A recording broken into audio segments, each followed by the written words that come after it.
Third Day. Introduction. Endeth here the second day of the Decameron, beginneth the third, in which under the rule of Neophile, discourse is had of the fortune of such as have painfully acquired some much coveted thing, or having lost, have recovered it. The dawn of Sunday was already changing from vermilion to orange, as the sun hasted to the horizon, when the Queen rose and roused all the company.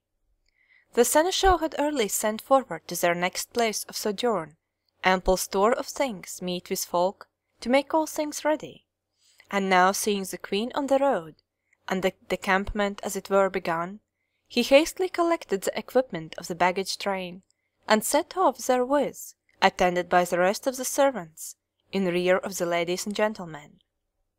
So to the chant of perhaps a score of nightingales and other birds, the Queen, her ladies, and the 3 young men, trooping beside or after her, paced leisurely westward by a path little frequented and overgrown with herbage and flowers, which, as they caught the sunlight, began one and all to unfold their petals.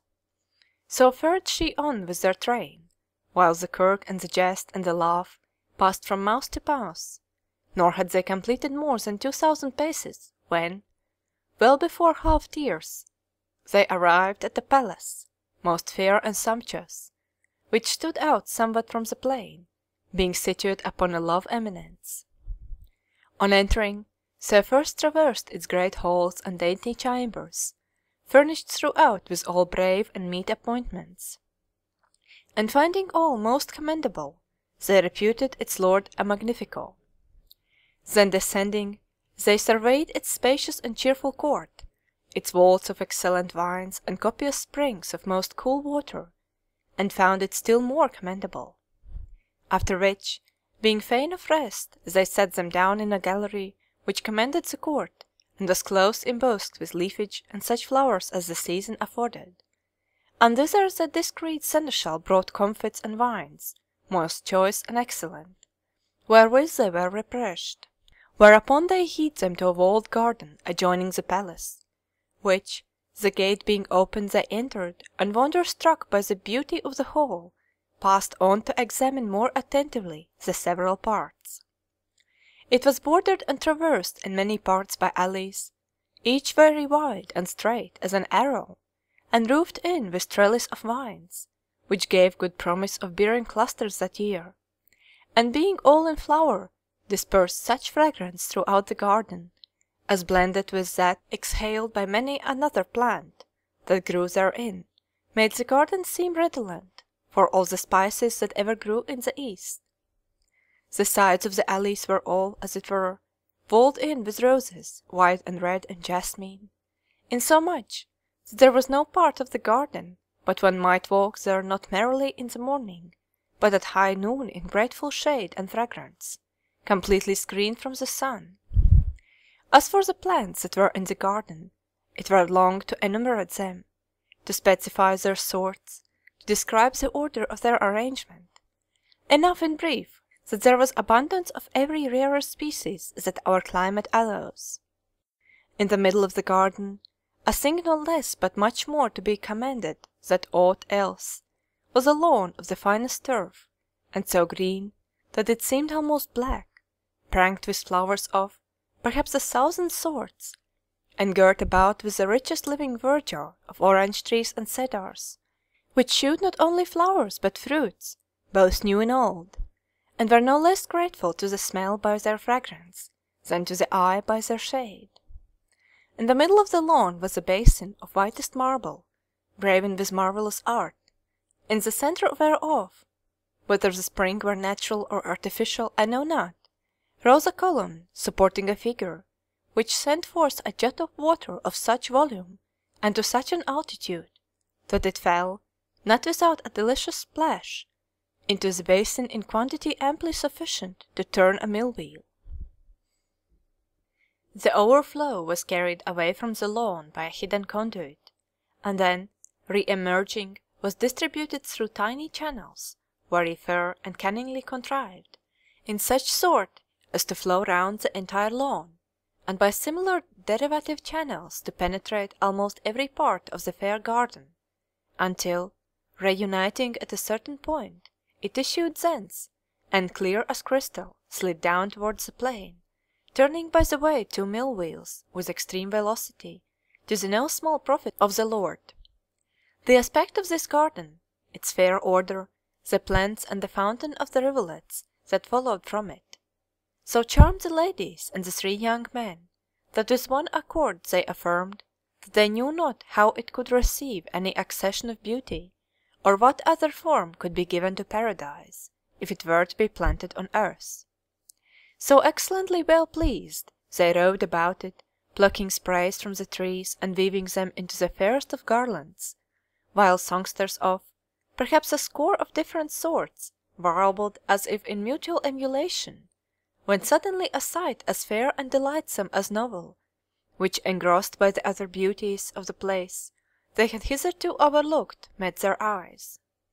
For the garden, they now saw, was peopled with a host of living creatures, fair and of perhaps 100 sorts, and they pointed out to one another how here emerged a coney, or there scampered a hare, or couched a goat, or grazed a fawn, or many another harmless, all but domesticated, creature rode carelessly, seeking his pleasure at his own sweet will, all which served immensely to reinforce their already abundant delight. At length, however, they had enough of wandering about the garden and observing this thing and that, wherefore they repaired to the beautiful fountain, around which were ranged the tables, and there, after they had sung 6 songs and trod some measures, they sat them down, at the Queen's command, to breakfast, which was served with all celerity and in fair and orderly manner, the viands being both good and delicate, whereby their spirits rose, and up they got, and betook themselves again to music and song and dance, and so sped the hours, until, as the heat increased, the Queen deemed it time that whoso was so minded should go to sleep. Some there were that did so, others were too charmed by the beauty of the place to think of leaving it, but tarried there, and while the rest slept, amused themselves with reading romances or playing at chess or dice. However, after noon, there was a general levee, and, with faces laved and refreshed with cold water, they gathered by the Queen's command upon the lawn, and having sat them down in their wonted order by the fountain, waited for the story-telling to begin upon the theme assigned by the Queen. With this duty the Queen first charged Philostrato, who began on this wise. End of Introduction of the 3rd Day.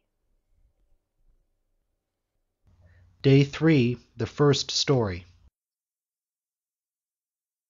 Maceto de Lamporecchio feigns to be dumb, and obtains a gardener's place at a convent of women, who with one accord make haste to lie with him.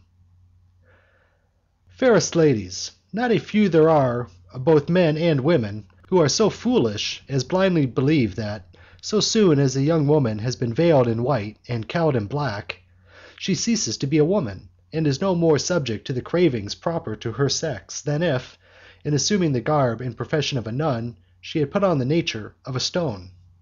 And if, perchance, they hear of aught that is counter to this their faith, they are no less vehement in their censure than if some most heinous and unnatural crime had been committed, neither bethinking of themselves, whom unrestricted liberty avails not to satisfy, nor making due allowance for the prepotent forces of idleness and solitude.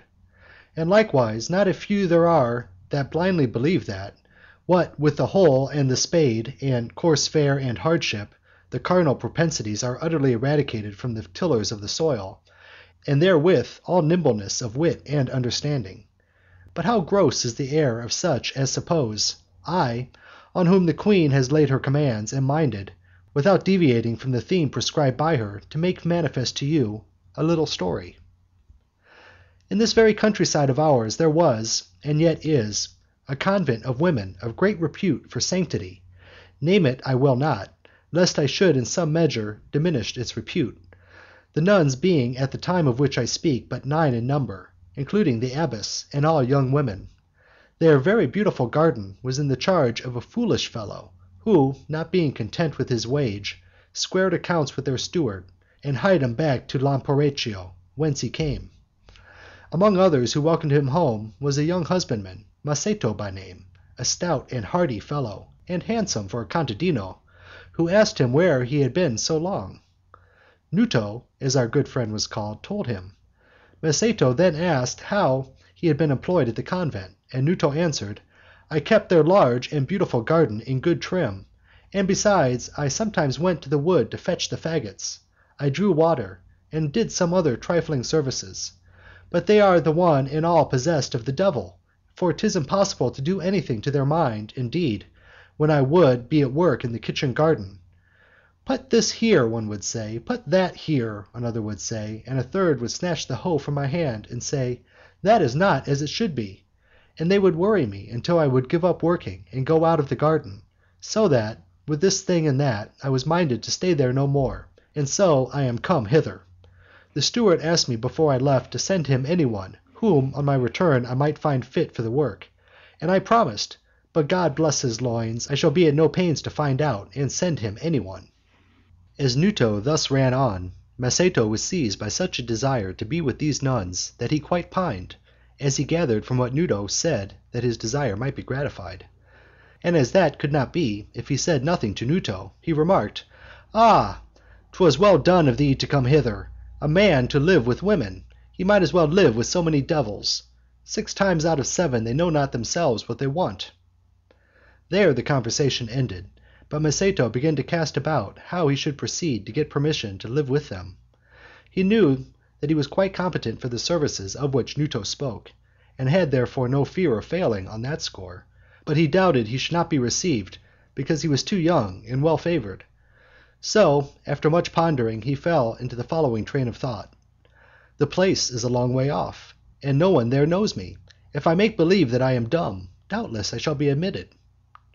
Whereupon he made his mind up, laid a hatchet across his shoulder, and saying not a word to any of his destination, set forth, intending to present himself at the convent in the character of a destitute man. Arrived there, he had no sooner entered than he chanced to encounter the steward in the courtyard, and making signs to him as dumb folk do, he let him know that of his charity he craved something to eat, and that, if need were, he would split firewood. The steward promptly gave him to eat, and then set before him some logs which Nuto had not been able to split, all of which Masetto, who was very strong, split in a very short time. The steward, having occasion to go to the wood, took him with him, and there set him at work on the lopping, which done, he placed the ass in front of him, and by signs made him understand that he was taking the loggings back to the convent. He did this so well that the steward kept him for some days to do 1 or 2 odd jobs, whereby it so befell that one day the abbess saw him, and asked the steward who he was. "Madam," replied the steward, "'tis a poor deaf mute that came here a day or 2 ago, craving alms, so I have treated him kindly, and have let him make himself useful in many ways. If he knew how to do the work of the kitchen garden, and would stay with us, I doubt not we should be well served, for we have need of him, and he is strong, and would be able for whatever he might turn his hand to. Besides which, you have no cause to be apprehensive lest he should be cracking his jokes with your young women." "As I trust in God," said the abbess, "thou sayest sooth. Find out if he can do the garden work, and if he can, do all thou canst do to keep him with us. Give him a pair of shoes, an old hood, and speak him well. Make much of him, and let him be well fed." All of which the steward promised to do. Masetto, meanwhile, was close at hand, making as if he were sweeping the courtyard, and heard all that passed between the abbess and the steward, whereat he gleefully communed with himself on this wise: "Put me once within there, and you will see that I will do the work of the kitchen garden as it was never done before." So the steward set him to work in the kitchen garden, and finding that he knew his business excellently well, made signs to him to know whether he would stay, and he made answer by signs that he was ready to do whatever the steward wished. The steward then signified that he was engaged, told him to take charge of the kitchen garden, and showed him what he had to do there. Then, having other matters to attend to, he went away, and left him there. Now, as Masetto worked there day by day, the nuns began to tease him and make him their butt, as it commonly happens that folk serve the dumb, and used bad language to him, the worst they could think of, supposing that he could not understand them. All of which passed scarce heeded by the abbess, who perhaps deemed him as destitute of virility as of speech. Now it so befell that after a hard day's work he was taking a little rest, when two young nuns, who were walking in the garden, approached the spot where he lay, and stopped to look at him while he pretended to be asleep. And so the bolder of the two said to the other, "If I thought thou wouldest keep it the secret, I would tell thee what I have sometimes meditated, and which thou perhaps mightest also find agreeable." The other replied, "Speak thy mind freely, and be sure that I will never tell a soul." Whereupon the bold one began again, "I know not if thou hast ever considered how close we are kept here, and that within these precincts dare never enter any man, unless it be the old steward, or this mute. And I have often heard from ladies that have come hither, that all the other sweets that the world has to offer signify not a jot in comparison of the pleasure that a woman has in connection with a man. Whereof I have more than once been minded to make an experiment with this mute, no other man being available. Nor indeed could any one find any man in the whole world so meet therefore, seeing that he could not blab if he would. Thou seest that he is but a dull clownish lad, whose size has increased out of all proportion to his sense. Wherefore I would fain hear what thou wouldst have to say to it." "Alas," said the other, "what is't thou sayest? Knowest thou not that we have vowed our virginity to God?" "Oh," rejoined the first, "think but how many vows are made to him all day long, and never a one performed. And so for our vow let him find another, or others to perform it." "But," said her companion, "suppose that we conceived, how then?" "Nay, but," protested the first, "thou goest about to imagine evil before it befalls thee. Time enough to think of that when it comes to pass. There will be 1,000 ways to prevent it ever being known, so only we do not publish it ourselves." Thus reassured, the other was now the more eager of the two to test the quality of the male human animal. "Well then," she said, "how shall we go about it?" And was answered, "Thou seest 'tis past none. I make no doubt but all the sisters are asleep, except ourselves. Search we through the kitchen garden to see if there be any there, and if there be none, we have but to take him by the hand and lead him hither to the hut where he takes shelter from the rain. And then one shall mount guard, while the other has him with her inside. He is such a simpleton that he will do just whatever we bid him." No word of this conversation escaped Maceto, who, being disposed to obey, hoped for nothing so much as that one of them should take him by the hand. They meanwhile looked carefully all about them, and satisfied themselves that they were secure from observation.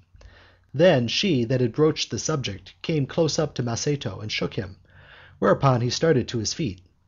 So she took him by the hand with a blandishing air, to which he replied with some clownish grins, and then she led him into the hut, where he needed no pressing to do what she desired of him; which done, she changed places with the other, as loyal comradeship required, and Maceto, still keeping up the pretence of simplicity, did their pleasure.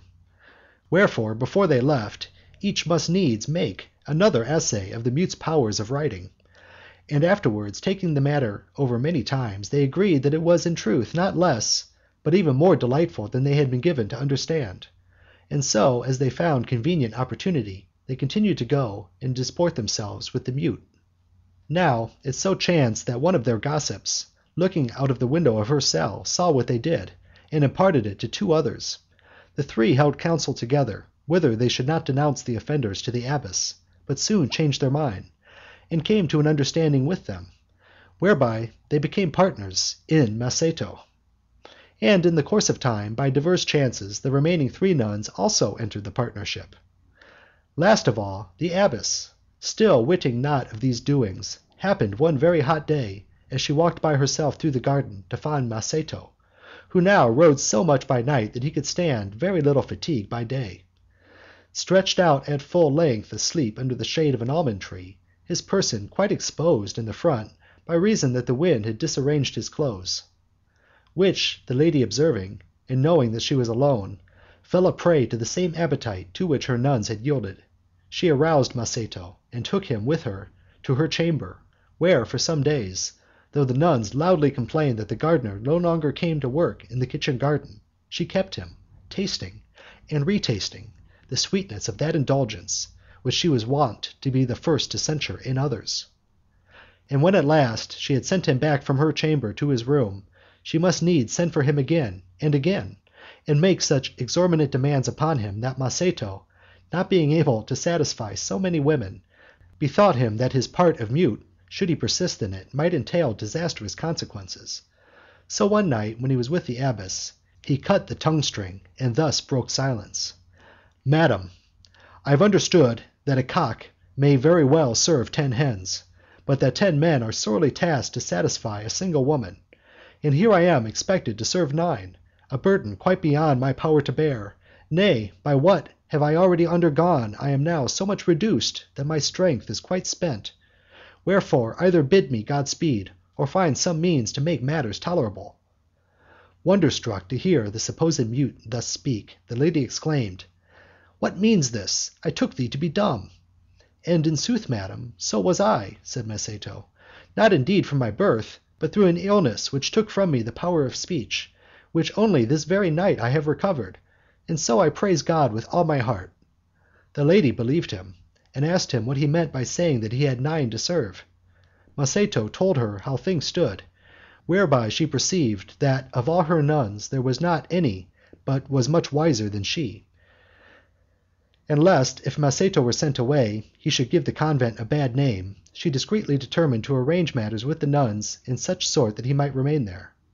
So, the steward having died within the last few days, she assembled all the nuns, and their and her own past errors being fully avowed, they by common consent, and with Maceto's concurrence, resolved that the neighbours should be given to understand that by their prayers and the merits of their patron saint, Maceto, long mute, had recovered the powers of speech; after which they made him steward, and so ordered matters among themselves that he was able to endure the burden of their service.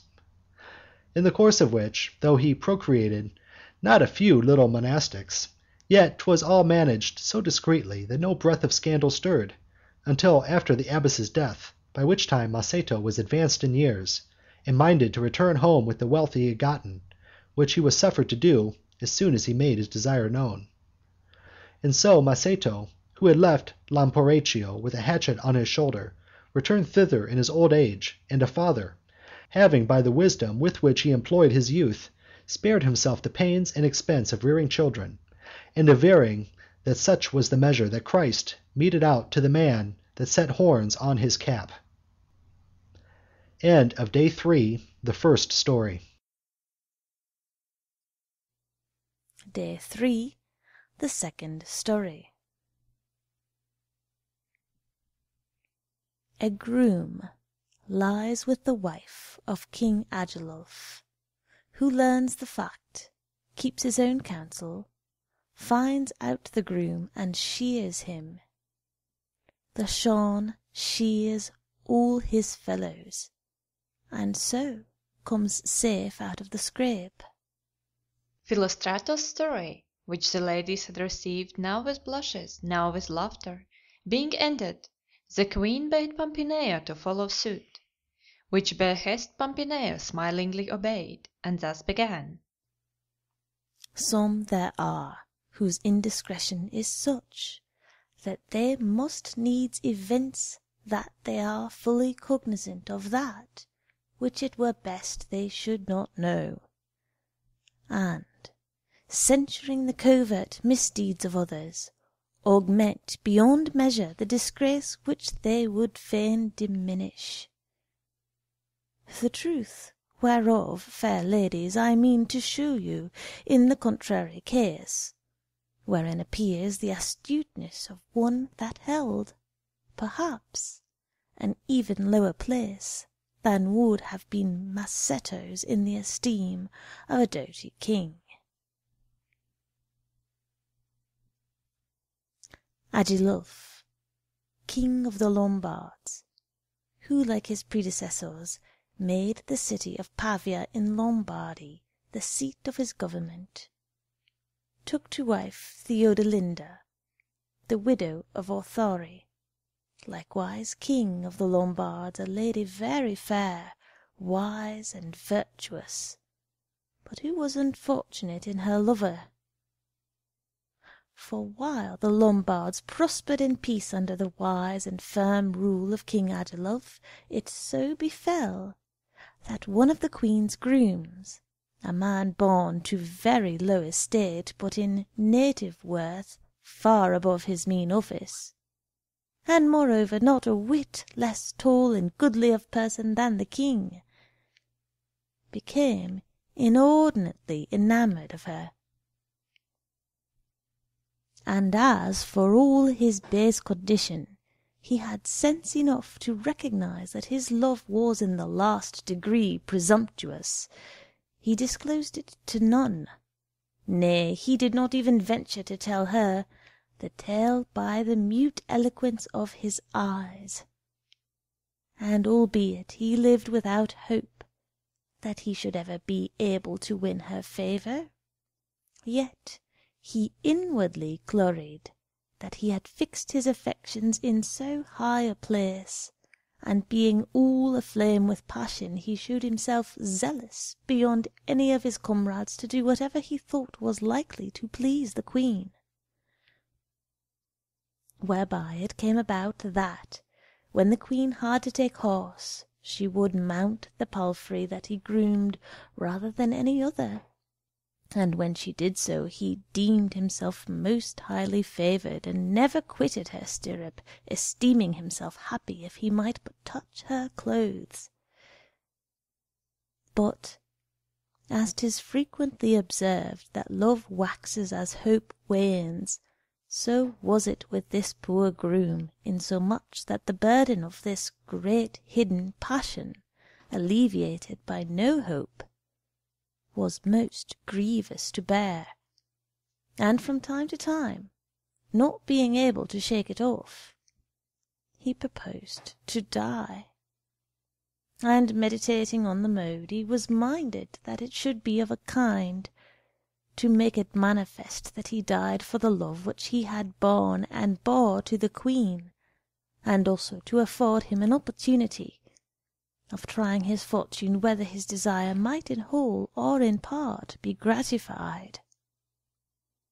He had no thought of speaking to the queen, nor yet of declaring his love to her by letter, for he knew that would be in vain either to speak or to write. But he resolved to try to devise some means whereby he might lie with the queen, which end might in no other way be compassed than by contriving to get access to her in her bedroom, which could only be by passing himself off as the king, who, as he knew, did not always lie with her.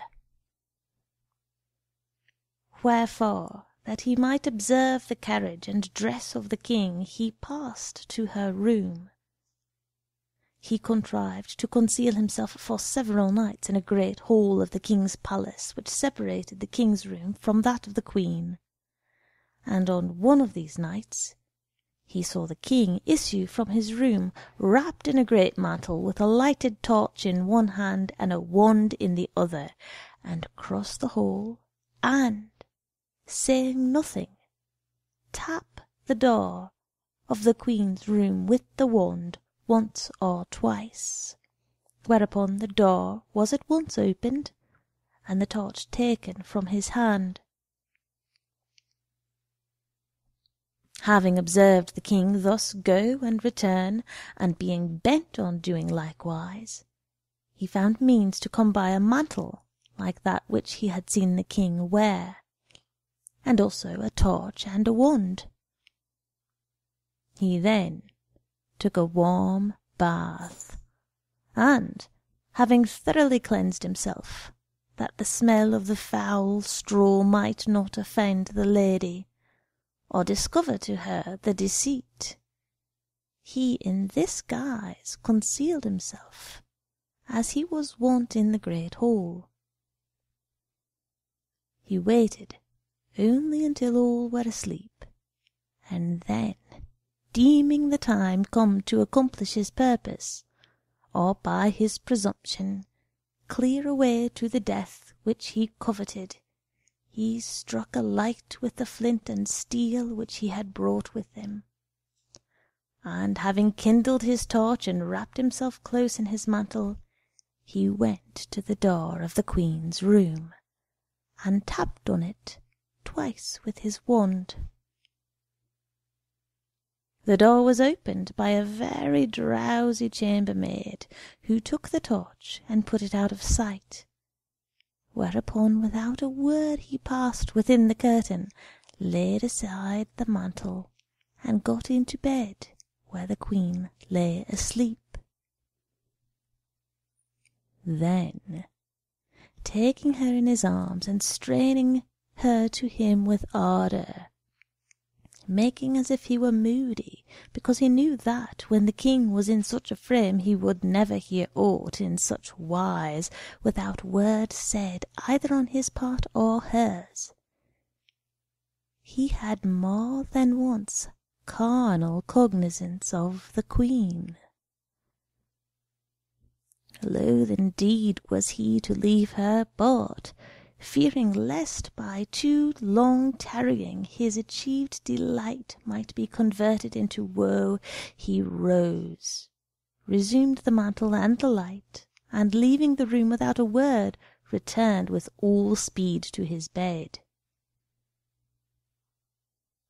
He was hardly there when the king got up and entered the Queen's room, whereat she wondered not a little, but reassured by the gladsome greeting which he gave her, as he got into bed, she said, "My lord, what a surprise is this to-night! 'Twas but now you left me after an unwonted measure of enjoyment, and do you now return so soon? Consider what you do." From these words, the king at once inferred that the Queen had been deceived by some one that had counterfeited his person and carriage, but at the same time bethinking himself that, as neither the Queen nor any other had detected the cheat, 'twas best to leave her in ignorance, he wisely kept silence, which many a fool would not have done, but would have said, "Nay, 'twas not I that was here. Who was it that was here? How came it to pass? Who came hither?" Whereby in the sequel he might have caused the lady needless chagrin, and given her occasion to desire another such experience as she had had, and so have brought disgrace upon himself by uttering that from which unuttered no shame could have resulted. Wherefore, betraying little, either by his mien or by his words, of the disquietude which he felt, the king replied, "Madam, seem I such to you, that you cannot suppose that I should have been with you once and returned to you immediately afterwards?" "Nay, not so, my lord," returned the lady. "But none the less I pray you to look for your health." Then said the king, "And I am minded to take your advice, wherefore, without giving you further trouble, I will leave you." So, angered and incensed beyond measure by the trick which he saw had been played upon him, he resumed his mantle, and quitted the room with the intention of privily detecting the offender, deeming that he must belong to the palace, and that, whoever he may be, he could not have quitted it. So, taking with him a small lantern, which showed only a glimmer of light, he went into the dormitory, which was over the palace stables, and which was of great length, insomuch that well nigh all the men servants slept there in divers beds, and arguing that, by whomsoever that of which the Queen spoke was done, his heart and pulse could not after such a strain as yet have ceased to throb.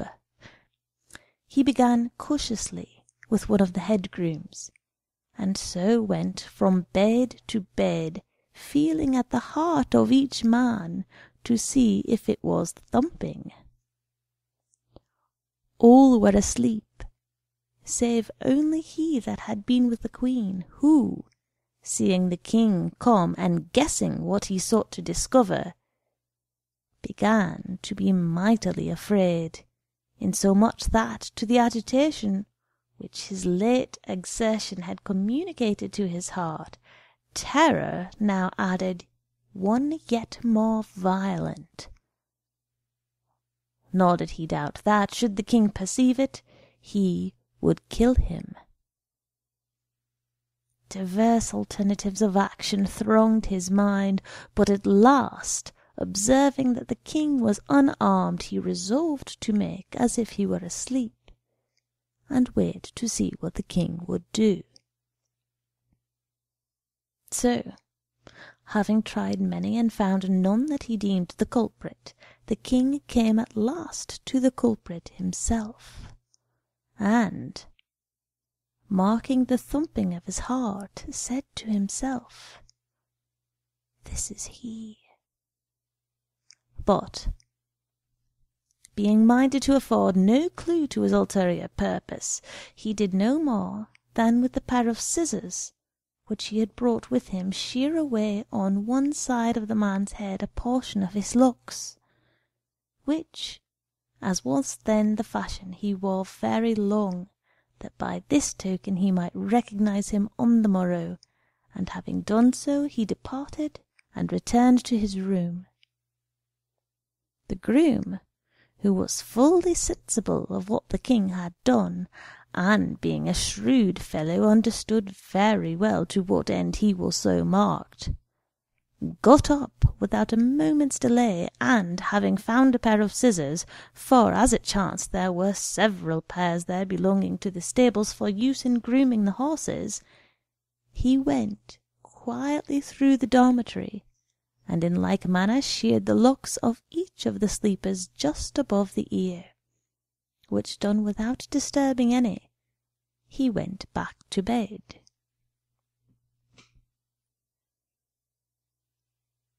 On the morrow, as soon as the king was risen, and before the gates of the palace were opened, he summoned all his men-servants to his presence, and, as they stood bareheaded before him, scanned them closely to see whether the one whom he had sheared was there, and observing with surprise that the more part of them were all sheared in the same manner, said to himself, "Of a surety this fellow, whom I go about to detect, evinces for all his base condition a high degree of sense."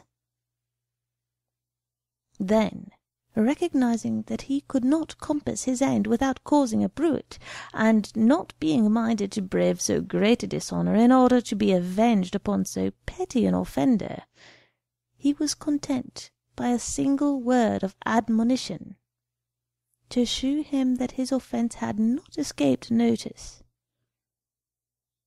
Wherefore, turning to them all, he said, "He that did it, let him do it no more, and get you hence in God's peace."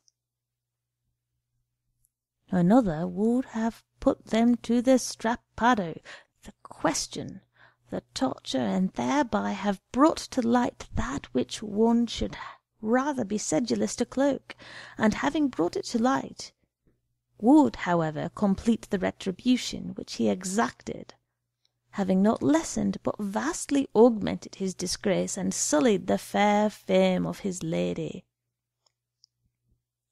Those who heard the king's parting admonition wondered, and made much question with one another what the king might have meant to convey by it.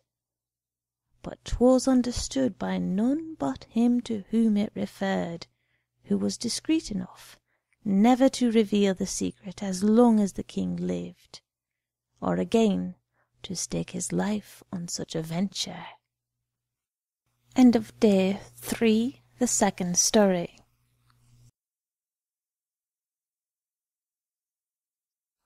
Day 3, the Third Story.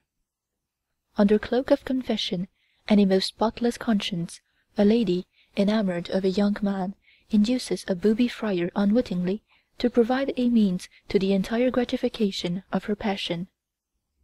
When Pampinea had done, and several of the company had commended the hardihood and wariness of the groom, and also the wisdom of the king, the queen, turning to Philomela, bade her follow suit, wherefore, with manner debonair, Philomela thus began. The story which I shall tell you is of a trick which was actually played by a fair lady upon a booby religious, and which every layman should find the more diverting, that these religious, being, for the most part, great blockheads and men of odd manners and habits, do nevertheless credit themselves with more ability and knowledge in all kinds than fall to the lot of the rest of the world, whereas in truth they are far inferior, and so, not being able like others to provide their own sustenance, are prompted by sheer baseness to fly thither for refuge where they may find provender, like pigs. Which story, sweet my ladies, I shall tell you, not merely that thereby I may continue the sequence in obedience to the Queen's behest, but also to the end that I may let you see that even the religious, in whom we, in our boundless credulity, repose exorbitant faith, may be, and sometimes are, made, not to say by men, even by some of us women, the sport of their sly wit. In our city, where wiles do more abound than either love or faith, there dwelt not many years ago a gentlewoman richly endowed, none more so, by nature with physical charms, and also with gracious manners, high spirit, and fine discernment. Her name I know, but will not disclose it, not yet that of any other who figures in this story, because there yet live those who might take offence thereat, though after all it might well be passed off with a laugh. High-born and married to an artificer of wooden fabrics, she could not rid her mind of the disdain with which, by reason of his occupation, she regarded her husband, for no man, however wealthy, so he were of low condition, seemed to her worthy to have a gentlewoman to wife, and seeing that for all his wealth he was fit for nothing better than to devise a blend, set up a warp, or higgle about a yarn with a spinster, she determined to dispense with his embraces, save so far as she might find it impossible to refuse them, and to find her satisfaction elsewhere with one that seemed to her more meet to afford it than her artificer of woolens. In this frame of mind she became enamoured of a man well worthy of her love, and not yet past middle age, insomuch that, if she saw him not in the day, she must needs pass an unquiet night. The gallant, meanwhile, remained fancy-free, for he knew naught of the lady's case, and she, being apprehensive of possible perils to ensue, was far too circumspect to make it known to him either by writing or by word of mouth of any of her female friends. Then she learned that he had much to do with a religious, a simple, clownish fellow, but nevertheless, as being a man of most holy life, reputed by almost everybody a most worthy friar, and decided that she could not find a better intermediary between herself and her lover than this same friar. So, having matured her plan, she hied her at a convenient time to the convent where the friar abode, and sent for him, saying that, if he so pleased, she would be confessed by him. The friar, who saw at a glance that she was a gentlewoman, hardly heard her confession, which done, she said, "My father, I have yet a matter to confide to you, in which I must crave your aid and counsel. Who my kinsfolk and husband are, I wot you know, for I have myself told you. My husband loves me more dearly than his life, and being very wealthy, he can well and does forthwith afford me whatever I desire. Wherefore, as he loves me, even so I love him more dearly than myself, nor was there ever yet wicked woman that deserved the fire so richly as should I, were I guilty. I speak, not of acts, but of so much as a single thought of crossing his will or tarnishing his honour. Now a man there is, his name indeed I know not, but he seems to me to be a gentleman, and, if I mistake not, he is much with you, a fine man and tall, his garb done, and very decent, who the bent of my mind's being, belike, quite unknown to him, would seem to have laid siege to me, insomuch that I cannot show myself at door or casement, or quit the house, but forthwith he presents himself before me. Indeed, I find it passing strange that he is not here now. Whereat I am sorely troubled, because when men so act, unmerited reproach will often thereby be cast upon the honest woman. At times I have been minded to inform my brothers of the matter, but then I have bethought me that men sometimes frame messages in such a way as to evoke untoward answers, whence follow high words, and so they proceed to rash acts. Wherefore, to obviate trouble and scandal, I have kept silence, and by preference have made you my confidant, both because you are the gentleman's friend, and because it befits your office to censure such behaviour not only in friends but in strangers. And so I beseech you, for the love of our only Lord God, to make him sensible of his fault, and pray him to offend no more in such sort.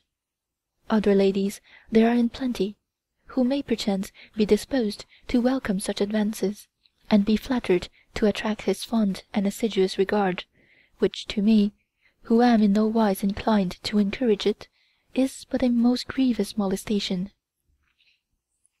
Having thus spoken, the lady bowed her head, as if she were ready to weep. The holy friar was at no loss to apprehend who it was of whom she spoke. He commended her virtuous frame, firmly believing that what she said was true, and promised to take such action that she should not again suffer the like annoyance, nor, knowing that she was very wealthy, did he omit to extol works of charity and almsgiving, at the same time opening to her his own needs. "I will make my suit to you," said she, "for the love of God, and if your friend should deny what I have told you, tell him roundly that 'twas from me you had it, and that I made complaint to you thereof." So her confession ended and penance imposed. Bethinking her of the hints which the friar had dropped touching almsgiving, she slipped into his hands as many coins as it would hold, praying him to say masses for the souls of her dead. She then rose and went home. Not long afterwards the gallant paid one of his wonted visits to the holy friar. They conversed for a while of divers topics, and then the friar took him aside, and very courteously reproved him for so haunting and pursuing the lady with his gaze, as, from what she had given him to understand, he supposed was his wont. The gallant, who had never regarded her with any attention, and very rarely passed her house, was amazed, and was about to clear himself, when the friar closed his mouth, saying, "Now away with this pretence of amazement, and waste no words in denial, for it will not avail thee. I have it not from the neighbours, she herself, bitterly complaining of thy conduct, told it to me.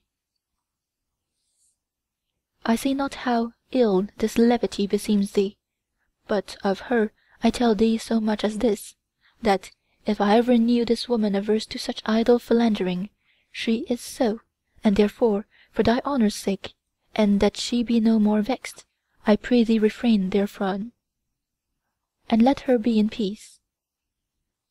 The gallant, having rather more insight than the holy friar, was not slow to penetrate the lady's fineness.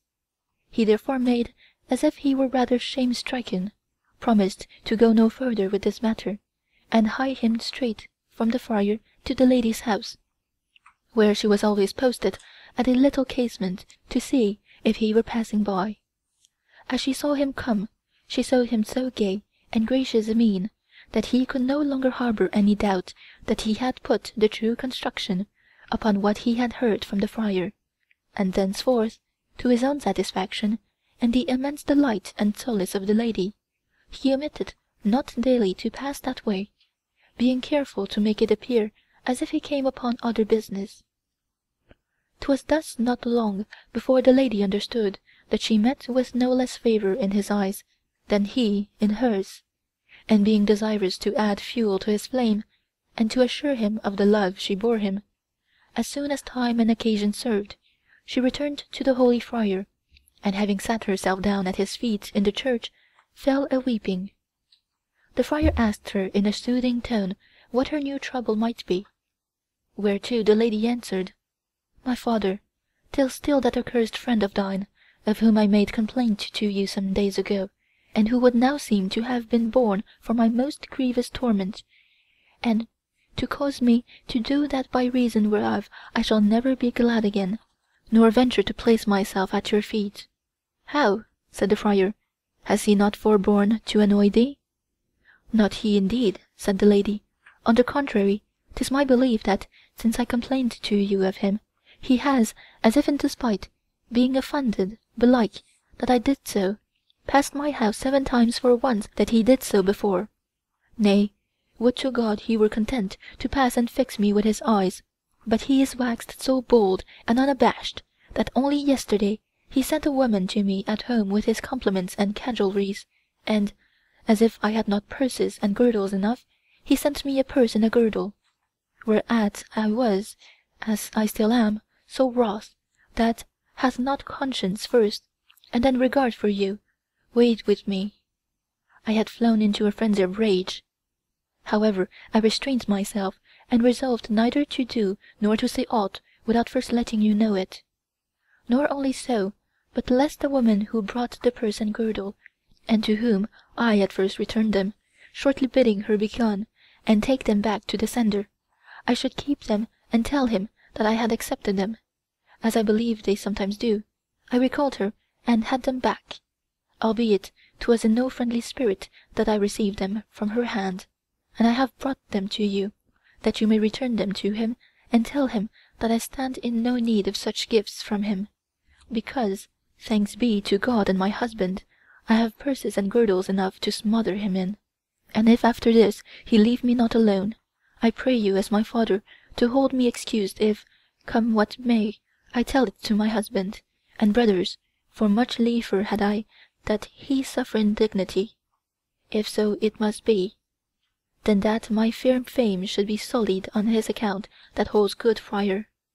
Weeping bitterly as she thus ended, she drew from under her robe a purse of very fine and ornate workmanship, and a dainty and costly little girdle, and threw them into the lap of the friar, who, fully believing what she said, manifested the utmost indignation as he took them, and said, "Daughter, that by these advances thou shouldst be moved to anger, I deem neither strange nor censurable, but I am instant with these to follow my advice in the matter. I tried him some days ago, and ill has he kept the promise that he made me, for which cause and this last feat of his I will surely make his ears so tingle that he will give thee no more trouble. Wherefore, for God's sake, let not thyself be so overcome with wrath as to tell it to any of thy kinsfolk, which might bring upon him a retribution greater than he deserves, nor fear lest thereby thy fair fame should suffer, for I shall ever be thy most sure witness before God and men that thou art innocent." The lady made a show of being somewhat comforted. Then, after a pause, for well she knew the greed of him and his likes, she said, "Of late, sir, by night, the spirits of divers of my kinsfolk have appeared to me in my sleep, and methinks they are in most grievous torment. Alms, alms they crave, naught else, especially my mother, who seems to be in so woeful and abject a plight that 'tis pitiful to see. Methinks 'tis the most grievous torment to her to see the tribulation which this enemy of God has brought upon me. I would therefore have you say for their souls the 40 masses of St. Gregory, and some of your prayers, that God may deliver them from this purging fire." So saying, she slipped a florin into the hand of the holy friar, who took it gleefully, and having with edifying words and many examples fortified her in her devotion, gave her his benediction, and suffered her to depart.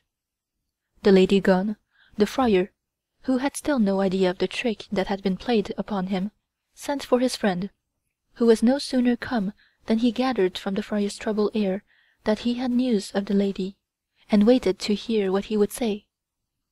The friar repeated what he had said before, and then broke out into violent and heated objurgation on the score of the lady's latest imputation.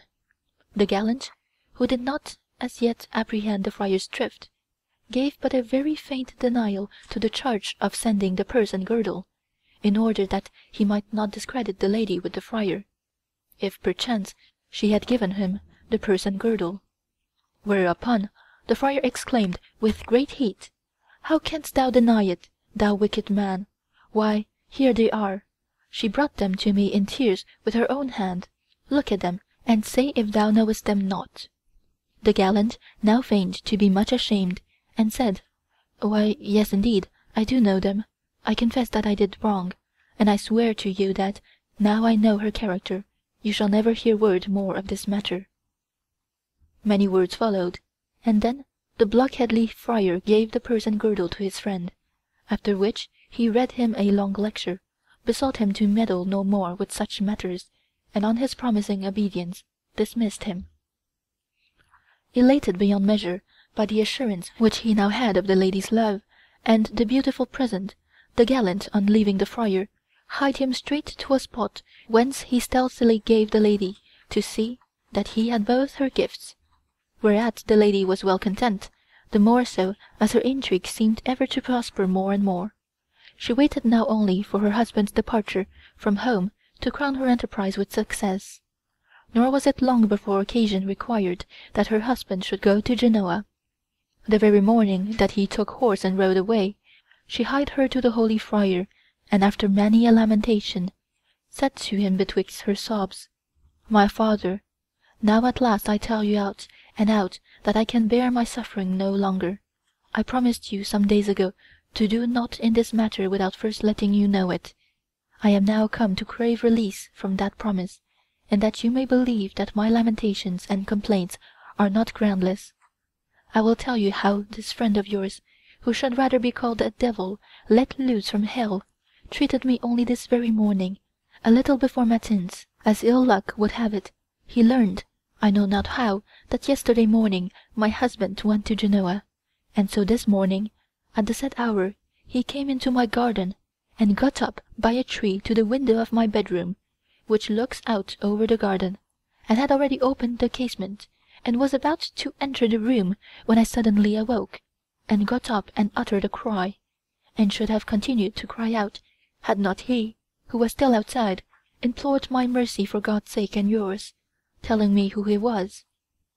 So, for love of you I was silent, and, naked as I was born, ran and shut the window in his face, and he, bad luck to him, made off, I suppose, for I saw him no more. Consider now if such behaviour be seemly and tolerable. I, for my part, am minded to put up with no more of it. Indeed, I have endured too much already, for love of you." Wroth beyond measure was the friar, as he heard her thus speak, nor knew he what to say, except that he several times asked her if she were quite certain that it was no other than he. "Holy name of God," replied the lady, "as if I did not yet know him from another. He it was, I tell you, and do you give no credence to his denial?" "Daughter," said then the friar, "there is here naught else to say, but that this is a monstrous presumption, and a most heinous offence, and thou didst well to send him away as thou didst. But seeing that God had preserved thee from shame, I would implore thee that, as thou hast twice followed my advice, thou do so likewise on this occasion, and making no complaint to any of thy kinsfolk, leave it to me to try if I can control this devil that has slipped his chain, whom I suppose to be a saint, and if I succeed in weaning him from this insensate folly, well and good, and if I fail, thenceforth I give thee leave, with my blessing, to do whatsoever may commend itself to thy own judgment." "Lo now," answered the lady, "once again I will not vex or disobey you, but be sure that you so order matters that he refrain from further annoyance, as I give you my word that never will I have recourse to you again touching this matter." Then, without another word, and with a troubled air, she took leave of him. Scarcely was she out of the church when the gallant came out. The friar called him, took him aside, and gave him the affront in such sort as 'twas never before given to any man, reviling him as a disloyal and perjured traitor. The gallant, who, by his 2 previous lessons, had been taught how to value the friar's censures, listened attentively, and sought to draw him out by ambiguous answers. "Wherefore this wrath, sir?" he began. "Have I crucified Christ?" "Ay, mark the fellow's effrontery," retorted the friar. "List to what he says. He talks forsooth as if 'twere a year or so since, and his villainies and lewdness were clean gone from his memory for lapse of time. Between matins and now hast thou forgotten this morning's outrage? Where wast thou this morning shortly before daybreak?" "Where was I?" rejoined the gallant. "That know not I. 'Tis indeed betimes that the news has reached you." "True indeed it is," said the friar, "that the news has reached me. I suppose that, because the husband was not there, thou never doubtest that thou wouldst forthwith be received by the lady with open arms. Ah, gay gallant! The honourable gentleman, he is now turned prowler by night, and breaks into gardens, and climbs trees. Dost thou think, by sheer importunity, to vanquish the virtue of this lady, that thou escaladest her windows at night by the trees? She dislikes thee of all things in the world, and yet thou must still persist. Well indeed hast thou laid my admonitions to heart, to say nothing of the many proofs which she has given thee of her disdain. But I have yet a word for thee. Hitherto, not that she bears thee any love, but she has yielded to my urgent prayers. She has kept silence as to thy misdeeds. She will do so no more. I have given her leave to act as she may think fit, if thou givest her any further annoyance. And what wilt thou do if she informs her brothers?" The gallant, now fully apprised of what it imported him to know, was profuse in promises, whereby, as best he might, he reassured the friar, and so left him. The very next night, as soon as the matin hour was come, he entered the garden, climbed up the tree, found the window open, entered the chamber, and in a trice was in the embrace of his fair lady. Anxious as she expected him, and blithely did she now greet him, saying, "All thanks to Master Friar, that he so well taught thee the way hither."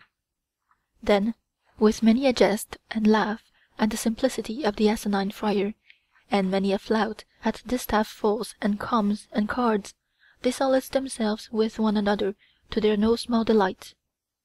Nor did they omit so to arrange matters that they were well able to dispense with Master Friar, and yet pass many another night together with no less satisfaction, to which goal I pray that I, and all other Christian souls that are so minded, may be speedily guided of God in his holy mercy.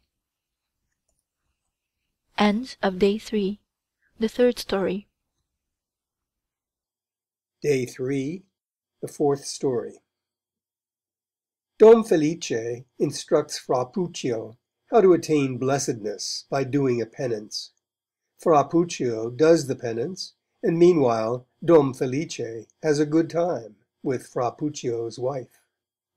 When Filomena, having concluded her story, was silent, and Dioneo had added a few honeyed phrases in praise of the lady's wit and Philomena's closing prayer, the queen glanced with a smile to Pamphilo and said, "Now, Pamphilo, give us some pleasant trifle to speed our delight."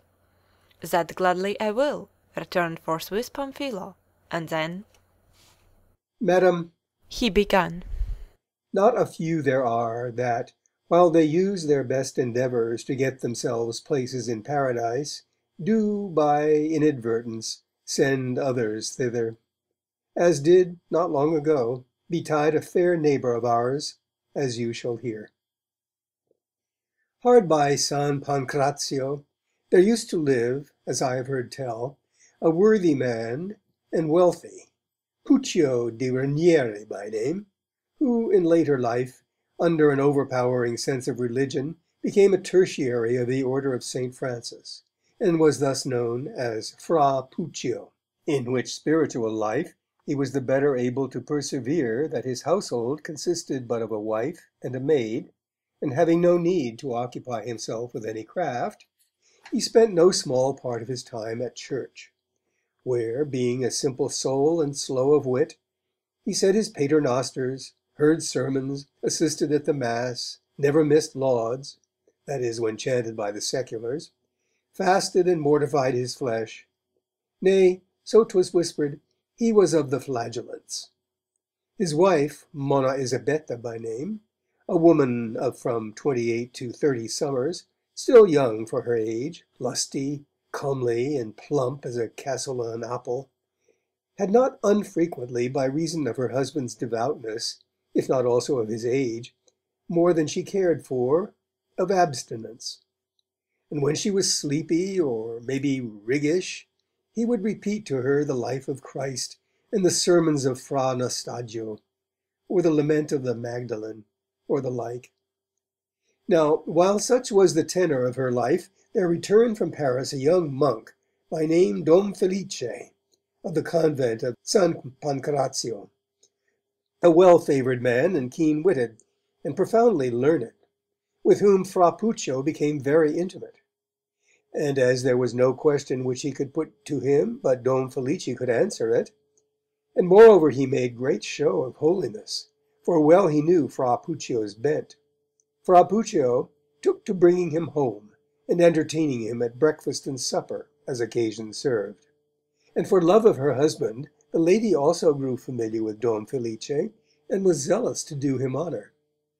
So the monk, being a constant visitor of Fra Puccio's house, and seeing the lady so lusty and plump, surmised that of which she must have most lack, and made up his mind to afford, if he could, at once relief to Puccio and contentment to the lady.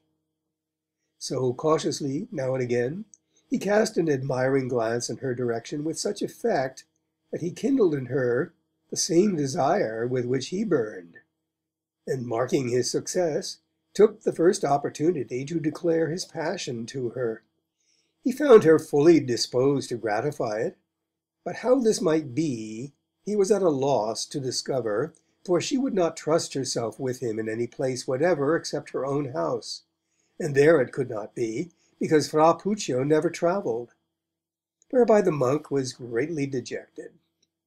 Long he pondered the matter, and at length thought of an expedient, whereby he might be with the lady in her own house, without incurring suspicion, notwithstanding that Fra Puccio was there.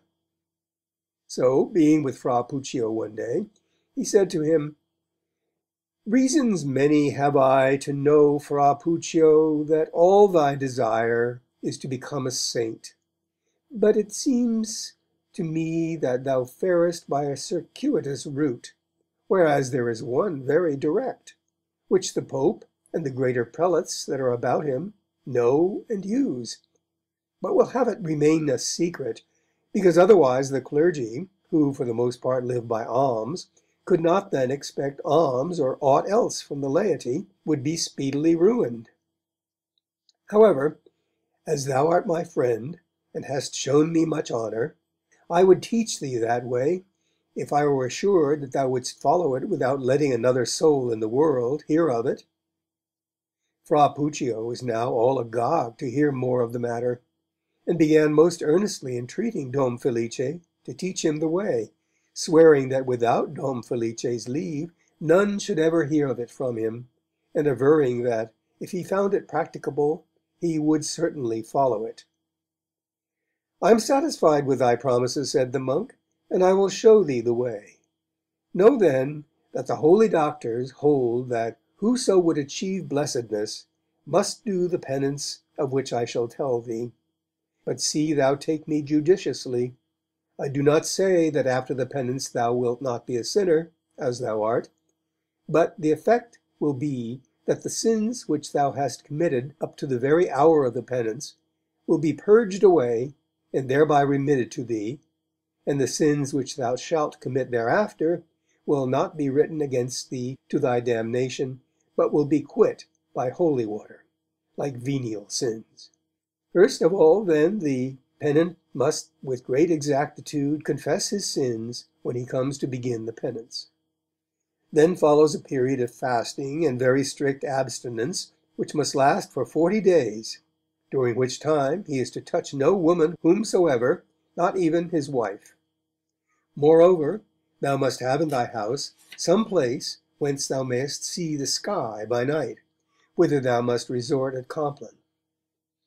And there thou must have a beam, very broad, and placed in such a way that, standing, thou canst rest thy nether part upon it, and so, not raising thy feet from the ground, thou must extend thy arms so as to make a sort of crucifix, and if thou wouldst have pegs to rest them on, thou mayst.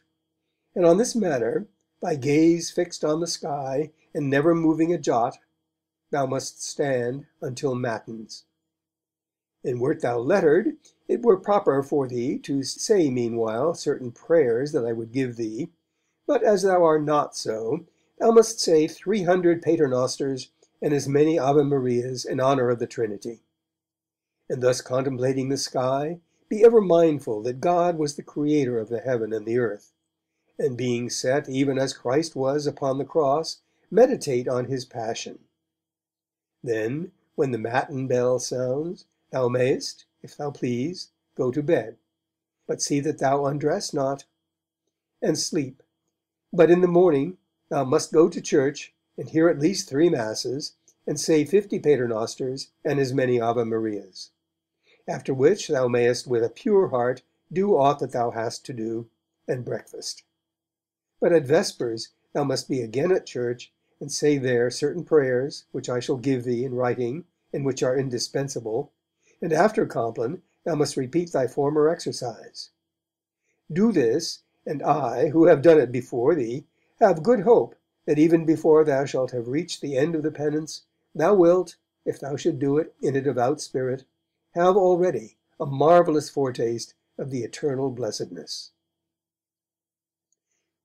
This, said Fra Puccio, is neither a very severe nor a very long penance, and can be very easily arranged, wherefore in God's name I will begin on Sunday.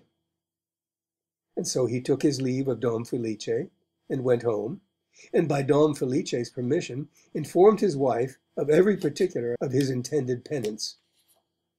The lady understood very well what the monk meant by enjoining him not to stir from his post until matins, and deeming it an excellent device, she said that she was well content that he should do this, or aught else that he thought good for his soul, and to the end that his penance might be blessed of God, she would herself fast with him, though she would go no further. So they did as they had agreed. When Sunday came, Fra Puccio began his penance, and Master Monk, by understanding with the lady, came, most evenings, at the hour when he was secure from discovery, to sup with her, always bringing with him abundance both of meat and of drink, and after slept with her till the matin hour, when he got up and left her, and Fra Puccio went to bed. The place where Fra Puccio had chosen for his penance was close to the room in which the lady slept, and only separated from it by the thinnest of partitions, so that, the monk and the lady disporting themselves with one another without stint or restraint, Fra Puccio thought he felt the floor of the house shake a little, and pausing at his 100th paternoster, but without leaving his post, called out to the lady to know what she was about. The lady, who dearly loved a jest, and was just then riding the horse of St. Benedict or St. John Gualbert, answered, "I'faith, husband, I'm as restless as may be." "Restless?" said Fra Puccio. "How so? What means this restlessness?"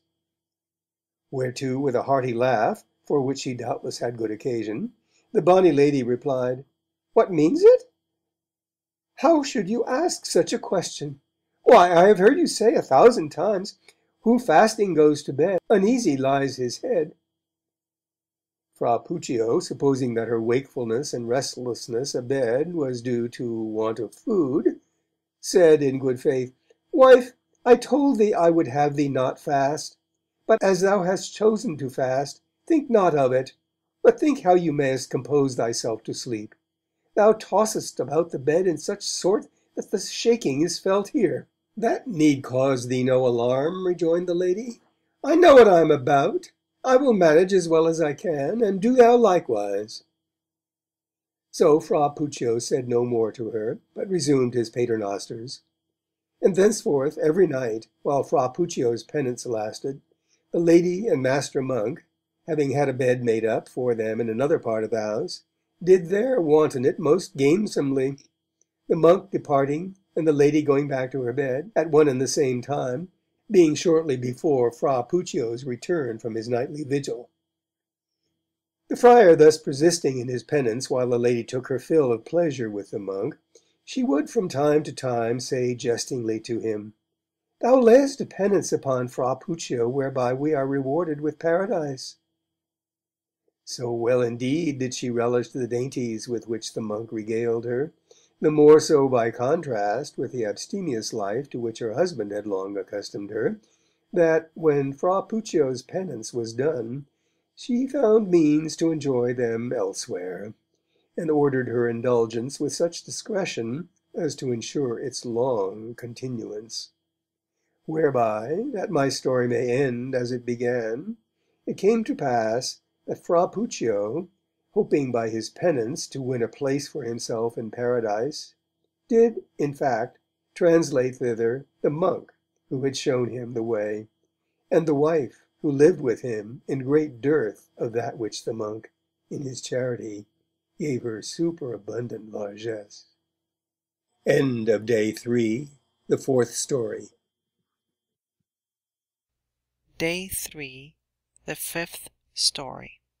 Zima gives a palfrey to Messer Francesco Vergellesi, who in return suffers him to speak with his wife. She keeping silence, he answers in her stead, and the sequel is in accordance with his answer.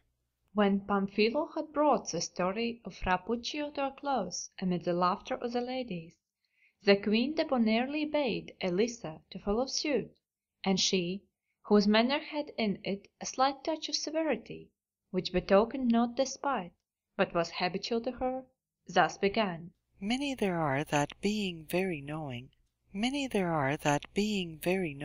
think that others are quite the reverse, and so many a time, thinking to beguile others, are themselves beguiled. Wherefore I deem it the height of folly for any one wantonly to challenge another to a contest of wit. But as perchance all may not be of the same opinion, I am minded, without deviating from the prescribed order, to acquaint you with that which thereby befell a certain knight of Pistoia. Know then that at Pistoia there lived a knight, Messer Francesco by name, of the Vergellesi family, a man of much wealth and good parts, being both wise and clever, but withal niggardly beyond measure; which Messer Francesco, having to go to Milan in the capacity of podestà, had provided himself with all that was meet for the honourable support of such a dignity, save only a palfrey handsome enough for him, and not being able to come by any such, he felt himself at a loss. Now there was then in Pistoia a young man, Ricciardo by name, of low origin but great wealth, who went always so trim and fine and foppish of person, that folk had bestowed upon him the name of Zima, by which he was generally known. Zima had long and to no purpose burned and yearned for love of Messer Francesco's very fair and no less virtuous wife. His passion was matter of common notoriety, and so it befell that some one told Messer Francesco that he had but to ask Zima, who was the possessor of one of the handsomest palfreys in Tuscany, which on that account he greatly prized, and he would not hesitate to give him the horse for the love which he bore his wife. So our niggardly knight sent for Zima, and offered to buy the horse of him, hoping thereby to get him from Zima as a gift. Zima heard the knight gladly, and thus made answer: "Sell you my horse, sir, I would not, though you gave me all that you have in the world, but I shall be happy to give him to you when you will, on this condition, that before he pass into your hands I may, by your leave and in your presence, say a few words to your wife, so privately that I may be heard by her alone." Thinking at once to gratify his cupidity and to outwit Zima, the knight answered that he was content that it should be even as Zima wished. Then, leaving him in the hall of the palace, he went to his lady's chamber and told her the easy terms on which he might acquire the palfrey, bidding her give Zima his audience, but on no account to vouchsafe him a word of reply. This the lady found by no means to her mind, but, as she must needs obey her husband's commands, she promised compliance and followed him into the hall to hear what Zima might have to say.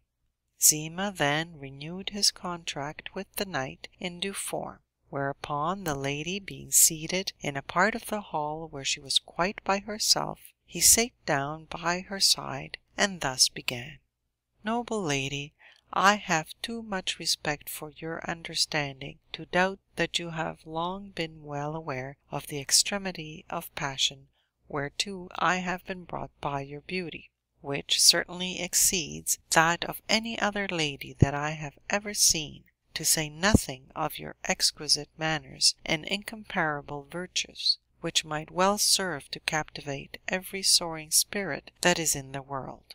Wherefore there need no words of mine to assure you that I love you with a love greater and more ardent than any that man yet bore to woman, and so without doubt I shall do, as long as my woeful life shall hold this frame together, nay, longer yet, for if love there be in the next world as in this, I shall love you evermore.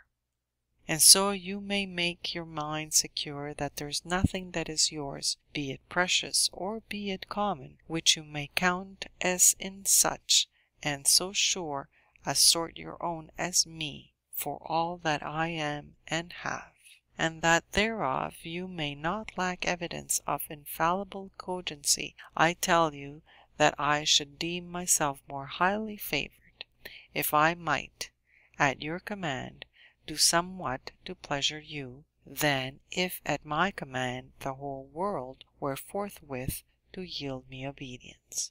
And as 'tis even in such sort that I am yours, 'tis not unworthily that I make bold to offer my petitions to your highness, as being to me the sole exclusive source of all peace, of all bliss, of all health. Wherefore, as your most lowly vassal, I pray you, dear my bliss, my soul's one hope, wherein she nourishes herself in love's devouring flame, that in your great benignity you deign so far to mitigate the harshness which in the past you have shown towards me. Yours thought I am, that consoled by your compassion, I may say that, as 'twas by your beauty that I was smitten with love, so 'tis to your pity that I owe my life, which if in your haughtiness you lend not ear unto my prayers, will assuredly fail, so that I shall die, and it may be 'twill be said that you slew me. 'Twould not redound to your honour that I died for love of you, but let that pass. I cannot but think, however, that you would sometimes feel a touch of remorse, and would grieve that 'twas your doing, and that now and again, relenting, you would say to yourself, "Ah, how wrong it was of me that I had not pity on my Zima," by which too late repentance you would but enhance your grief. Whereof, that this come not to pass, repent you while it is in your power to give me ease, and show pity on me before I die, seeing that with you it rests to make me either the gladdest or the saddest man that lives. My trust is in your generosity, that will not brook that a love so great, and of such a sort as mine, should receive death for guerdon, and that by a gladsome and gracious answer you will repair my shattered spirits, which are all a tremble in your presence for very fear." When he had done, he heaved several very deep sighs, and a few tears started from his eyes, while he awaited the latest answer. Long time he had wooed her with his eyes, had tilted in her honour, had greeted her rising with music, and against these and all like modes of attack she had been proof, but the heartfelt words of her most ardent lover were not without their effect, and she now began to understand what she had never till then understood, to wit, what love really means. So albeit she obeyed her lord's behest and kept silence, yet she could not but betray by a slight sigh that which, if she might have given Zima his answer, she would readily have avowed. After waiting a while, Zima found it strange that no answer was forthcoming, and he then began to perceive the trick which the knight had played him. However, he kept his eyes fixed on the lady, and, observing that her eyes glowed now and again as they met his, and noting the partially suppressed sighs which escaped her, he gathered a little hope which gave him courage to try a novel plan of attack. So while the lady listened, he began to make answer for herself to himself on this wise: "Zima, mine, true indeed it is that long since I discerned that thou didst love me with a love exceeding great and wholehearted, whereof I have now yet ampler assurance by thine own words, and well content I am therewith, as indeed I ought to be. And however harsh and cruel I may have seemed to thee, I would by no means have thee believe that I have been such a heart as I have seemed in aspect. Rather be assured that I have ever loved thee and held thee dear above all other men.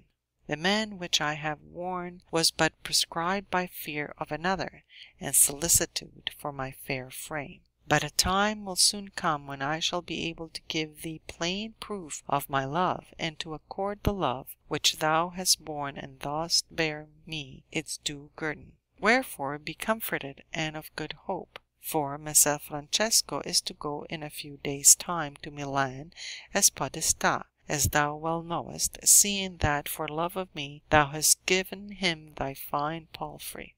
And I vow to thee upon my faith, upon the true love which I bear thee, that without fail, within a few days thereafter, thou shalt be with me, and we will give our love complete and gladsome consummation. And that I may have no more occasion to speak to thee of this matter, be it understood between us that henceforth when thou shalt observe 2 towels disposed at the window of my room which overlooks the garden, thou shalt come to me after nightfall of that same day by the garden door, and look well to it that thou be not seen, and thou shalt find me waiting for thee, and we will have our fill of mutual cheer and solace all night long." Having thus answered for the lady, Zima resumed his own person, and thus replied to the lady: "Dearest madam, your boon response so overpowers my every faculty that scarce can I frame words to render you due thanks, and were I able to utter all I feel, time, however long, would fail me fully to thank you as I would fain and as I ought, wherefore I must even leave it to your sage judgment to divine that which I yearn in vain to put in words. Let this one word suffice, that as you bid me, so I shall not fail to do, and then having, perchance, firmer assurance of the great boon which you have granted me, I will do my best endeavour to thank you in terms the amplest that I may command. For the present there is no more to say, and so, dearest my lady, I commend you to God, and may He grant you your heart's content of joy and bliss." To all which the lady returned never a word, wherefore Zima rose and turned to rejoin the knight, who, seeing him on his feet, came towards him and said with a laugh, "How sayest thou? Have I faithfully kept my promise to thee?" "Not so, sir," replied Zima, "for by thy word I was to have spoken with thy wife, and by thy deed I have spoken to a statue of marble." Which remark was much relished by the knight, who, well as he had thought of his wife, thought now even better of her, and said, "So thy palfrey that was is now mine, out and out." "'Tis even so, sir," replied Zima, "but had I thought to have gotten such fruit as I have from this favour of yours, I would not have craved it, but would have let you have the palfrey as a free gift, and would to God I had done so, for, as it is, you have bought the palfrey, and I have not sold him." This drew a laugh from the knight, who within a few days thereafter mounted the palfrey which he had gotten, and took the road for Milan, there to enter on his podestate. The lady, now mistress of herself, bethought her of Zima's words, and the love which he bore her, and for which he had parted with his palfrey, and observing that he frequently passed her house, said to herself, "What am I about? Why throw I my youth away? My husband is gone to Milan, and will not return for 6 months, and when can he ever restore them to me? When I am old? And besides, shall I ever find another such lover as Zima? I am quite by myself, there's none to fear. I know not why I take not my good time while I may. I shall not always have the like opportunity as at present, no one will ever know, and if I should get known, 'tis better to do and repent than to forbear and repent." Of which meditations the issue was that one day she set 2 towels in the window overlooking the garden, according to Zima's word, and Zima, having remarked them with much exultation, stole at nightfall alone to the door of the lady's garden, and finding it open, crossed to another door that led into the house, where he found the lady awaiting him. On sight of him she rose to meet him, and gave him the heartiest of welcomes. 100,000 times he embraced and kissed her as he followed her upstairs. Then without delay they hied them to bed, and knew love's furthest-born. And so far was the first time from being in this case the last, that while the knight was at Milan, and indeed after his return, there were seasons, not a few, at which Zima resorted thither to the immense delight of both parties. End of Day 3, the 5th Story. Day 3, the 6th Story.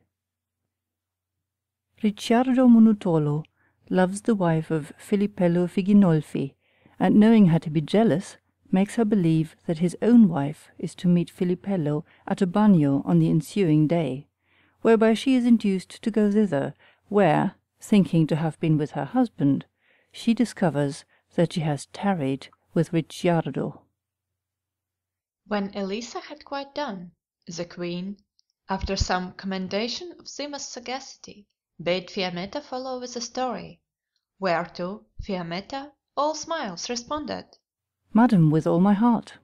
and thus began. Richly though our city abounds, as in all things else, so also in instances to suit every topic, yet I am minded to journey some distance thence, and, like Elisa, to tell you something of what goes on in other parts of the world.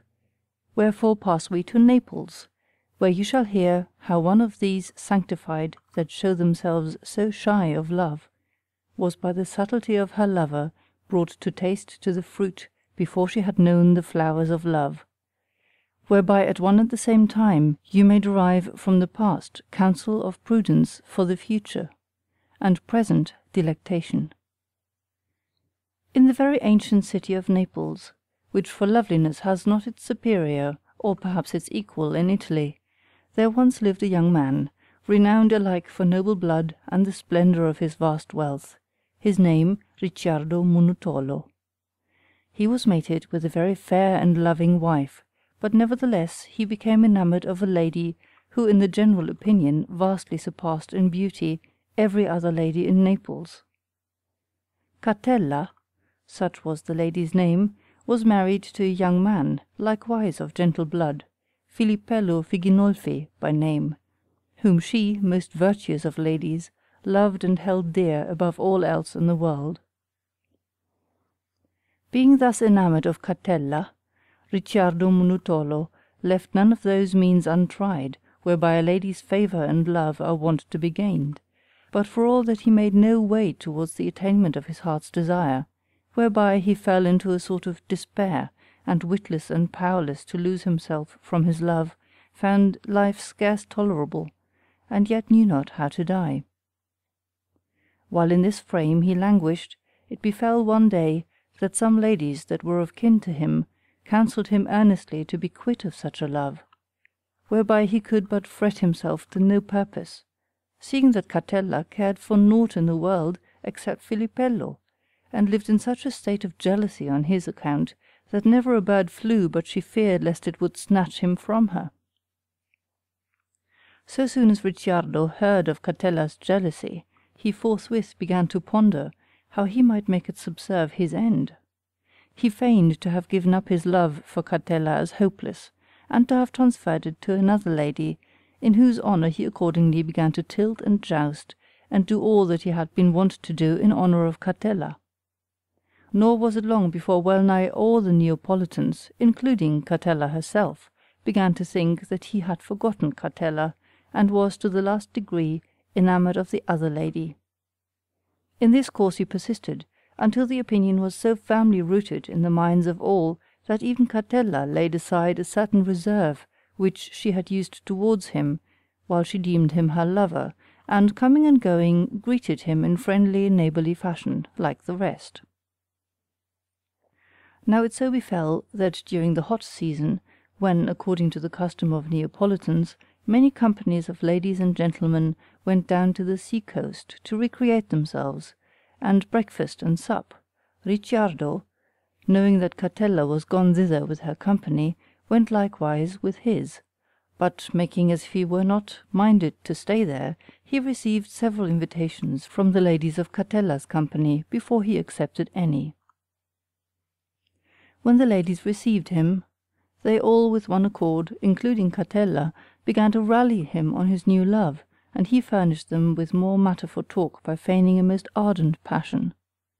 At length most of the ladies being gone off, one hither, one thither, as they do in such places, leaving Catella and a few others with Ricciardo, he tossed at Catella a light allusion to a certain love of her husband Filippello, which threw her at once into such a fit of jealousy that she inly burned with a vehement desire to know what Ricciardo meant.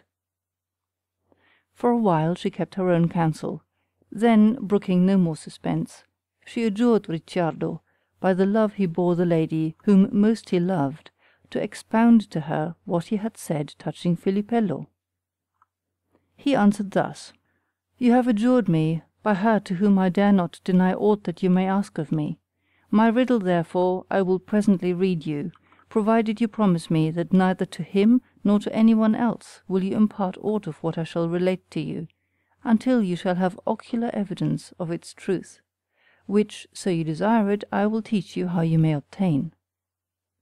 The lady accepted his terms, which rather confirmed her belief in his veracity, and swore that she would not tell a soul.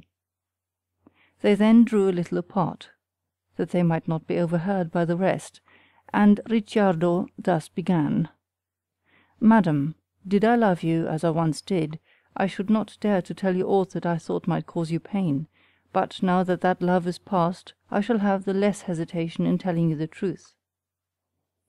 Whether Filippello ever resented the love which I bore you, or deemed that it was returned by you, I know not. Whether it were so or no, he certainly never showed any such feeling to me, but so it is that now, having waited, perhaps, until he supposes I am less likely to be on my guard, he shows a disposition to serve me, as I doubt he suspects that I served him. That is to say, he would fain have his pleasure with my wife, whom for some time past he has, as I discover, plied with messages through most secret channels. She has told me all, and has answered him according to my instructions, but only this morning, just before I came hither, I found a woman in close parley with her in the house, whose true character and purpose I forthwith divined, so I called my wife and asked her what the woman wanted. Whereto she answered, "'Tis this persecution by Filippello which thou hast brought upon me, by the encouraging answers that thou wouldst have me give him. He now tells me that he is most earnestly desirous to know my intentions, and that, should I be so minded, he would contrive that I should have secret access to a bagnio in this city, and he is most urgent and instant that I should consent. And hadst thou not, wherefore I know not, bidden me keep the affair afoot, I would have dismissed him in such a sort that my movements would have been exempt from his prying observation forever. Upon this I saw that the affair was going too far. I determined to have no more of it, and to let you know it, that you may understand how he requites your whole-hearted faith, which brought me of late to the verge of death, and that you may not suppose that these are but empty words and idle tales, but may be able, should you so desire, to verify them by sight and touch. I caused my wife to tell the woman who still waited her answer that she would be at the bagnio tomorrow about noon, during the siesta, with which answer the woman went away well content. Now you do not, I suppose, imagine that I would send her thither, but if I were in your place, he should find me there instead of her whom he thinks to find there, and when I had been some little time with him, I would give him to understand with whom he had been, and he should have of me such honour as he deserved. Whereby I doubt not he would be put to such shame, as would at one and the same time avenge both the wrong which he has done to you, and that which he plots against me. Catella, as is the wont of the jealous, hearkened to Ricciardo's words, and, without so much as giving a thought to the speaker or his wiles, inclined at once to credit his story, and began to twist certain antecedent matters into accord with it. Then, suddenly kindling with wrath, she answered, that to the bagnio she would certainly go, 'twould cause her no great inconvenience, and if he should come she would so shame him that he should never again set eyes on woman but his ears would tingle. Satisfied by what he heard, that his stratagem was well conceived, and success sure, Ricciardo added much in corroboration of his story, and having thus confirmed her belief in it, besought her to keep it always close, whereto she pledged her faith. Next morning Ricciardo hied him to the good woman that kept the bagnio, to which he had directed Catella, told her the enterprise which he had in hand, and prayed her to aid him therein so far as she might be able. The good woman, who was much beholden to him, assured him that she would gladly do so, and concerted with him all that was to be said and done. She had in the bagnio a room which was very dark, being without any window to admit the light. This room, by Ricciardo's direction, she set in order, and made up a bed there as well as she could, into which bed Ricciardo got, as soon as he had breakfasted, and there awaited Catella's coming. Now Catella, still giving more credence to Ricciardo's story than it merited, had gone home in the evening in a most resentful mood, and Filippello, returning home the same evening with a mind greatly preoccupied, was scarce as familiar with her as he was wont to be. Which she marking, grew yet more suspicious than before, and said to herself, doubtless he is thinking of the lady of whom he expects to take his pleasure tomorrow, as most assuredly he shall not. And so, musing and meditating what she should say to him after their encounter at the bagnio, she spent the best part of the night. But, to shorten my story, upon the stroke of noon, Catella, taking with her a single attendant, but otherwise adhering to her original intention, hied her to the bagnio which Ricciardo had indicated, and finding the good woman there, asked her whether Filippello had been there that day. Prying by Ricciardo, the good woman asked her whether she were the lady that was to come to speak with him, to which she answered in the affirmative. Go to him then, said the good woman. And so Catella, in quest of that which she would gladly not have found, was shown to the chamber where Ricciardo was, and having entered without uncovering her head, closed the door behind her. Overjoyed to see her, Ricciardo sprang out of bed, took her in his arms, and said caressingly, "Welcome, my soul." Catella, dissembling, for she was minded at first to counterfeit another woman, returned his embrace, kissed him, and lavished endearments upon him, saying the while not a word, lest her speech should betray her. The darkness of the room, which was profound, was equally welcome to both, nor were they there long enough for their eyes to recover power. Ricciardo helped Catella on to the bed, where, with no word said on either side, in a voice that might be recognized, they lay a long while, much more to the solace and satisfaction of the one than of the other party. Then Cartella, deeming it high time to vent her harboured resentment, burst forth in a blaze of wrath on this wise. Alas, how wretched is the lot of women, how misplaced of not a few the love they bear their husbands! Ah, woe is me! For 8 years I have loved thee more dearly than my life, and now I find that thou, base miscreant that thou art, dost naught but burn and languish for love of another woman. Here thou hast been, with whom, thinkest thou? Even with her whom thou hast long deluded with thy false blandishments, making pretence to love her, while thou art enamoured of another.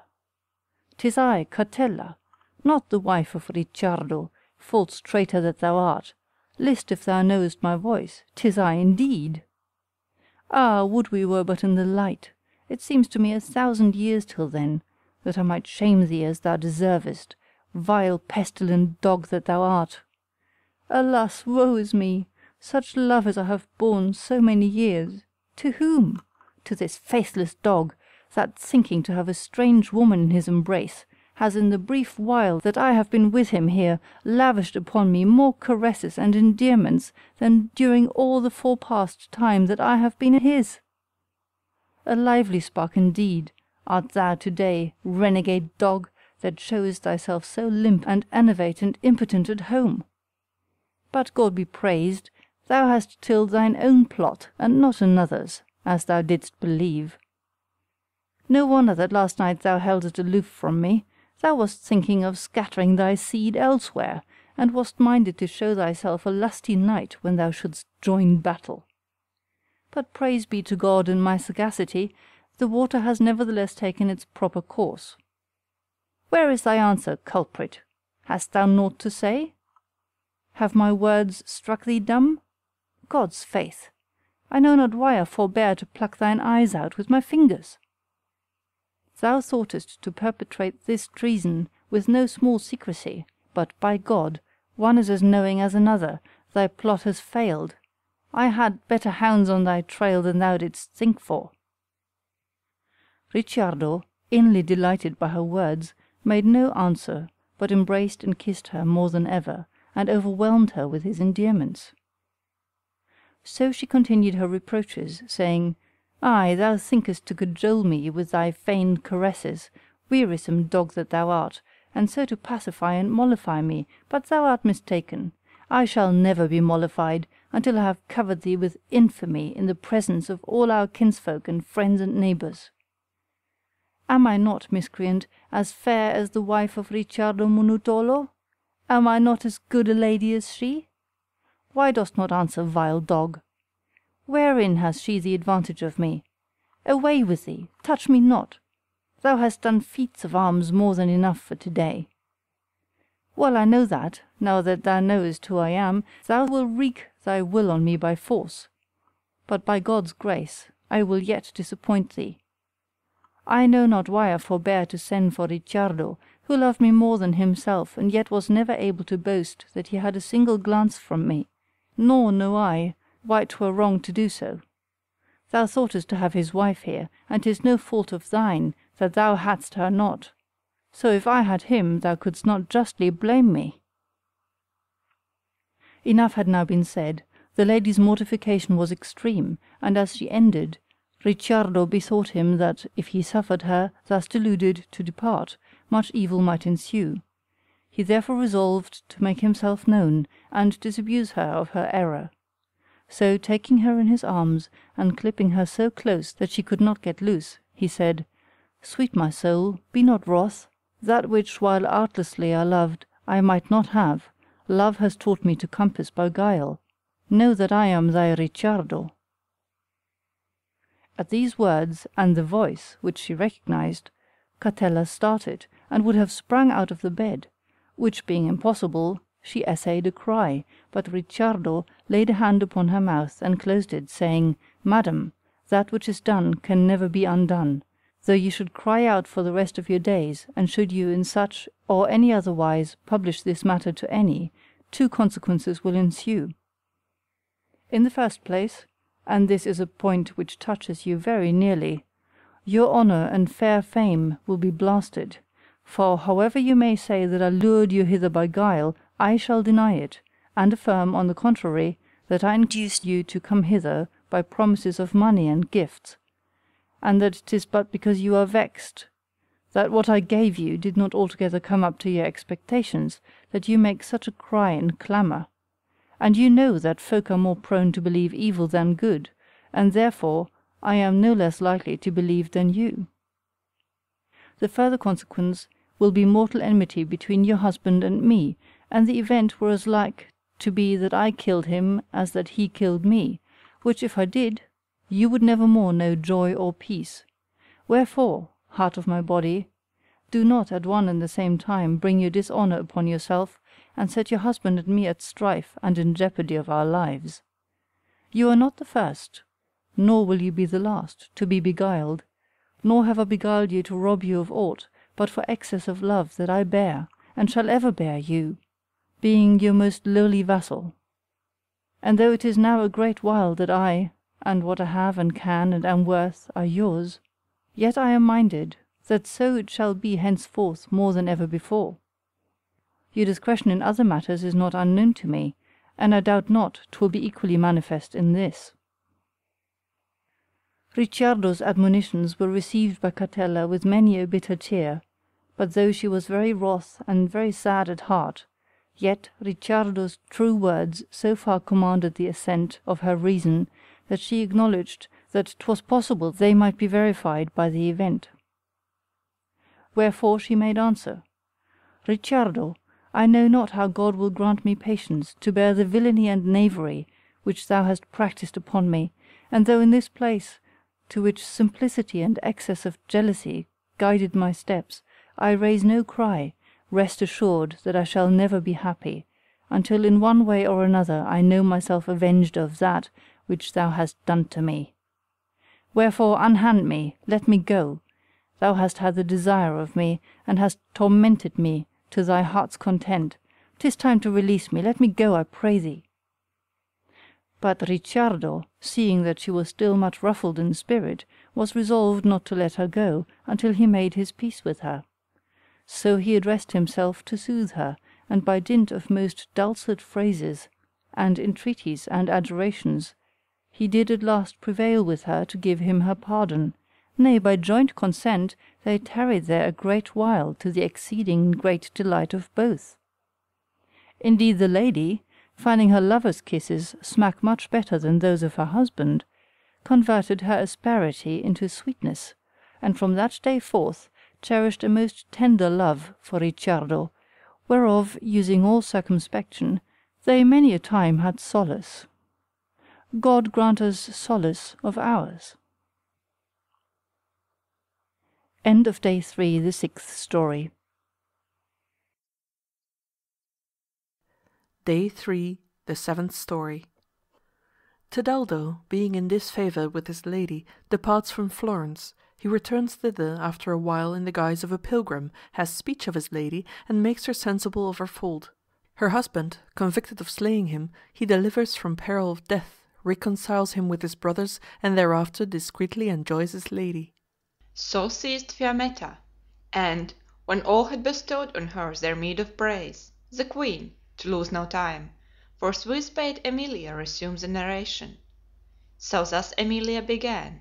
I am minded to return to our city, whence my two last predecessors saw fit to depart, and to show you how one of our citizens recovered the lady he had lost.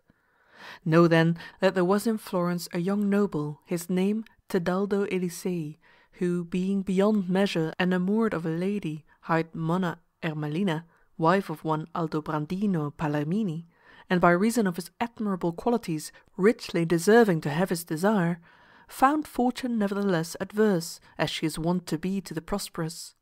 Inasmuch as, for some reason or another, the lady, having shown herself gracious towards Tebaldo for a while, completely altered her mien, and not only showed him no further favour, but would not so much as receive a message from him, or suffer him to see her face, whereby he fell a prey to a grievous and distressful melancholy. But so well had he concealed his love, that the cause of his melancholy was surmised by none. He tried hard in divers ways to recover the love which he deemed himself to have lost for no fault of his, and finding all his efforts unavailing, he resolved to bid the world adieu, that he might not afford her who was the cause of his distress the satisfaction of seeing him languish. So he got together as much money as he might, and secretly, no word said to friend or kinsman except only a familiar gossip, who knew all, he took his departure for Ancona. Arrived there, he assumed the name of Filippo Santodecchio, and having foregathered with a rich merchant, entered his service. The merchant took him with him to Cyprus aboard one of his ships, and was so well pleased with his bearing and behaviour that he not only gave him a handsome salary, but made him in a sort his companion, and entrusted him with the management of no small part of his affairs, wherein he proved himself so apt and assiduous that in the course of a few years he was himself established in credit and wealth and great repute as a merchant.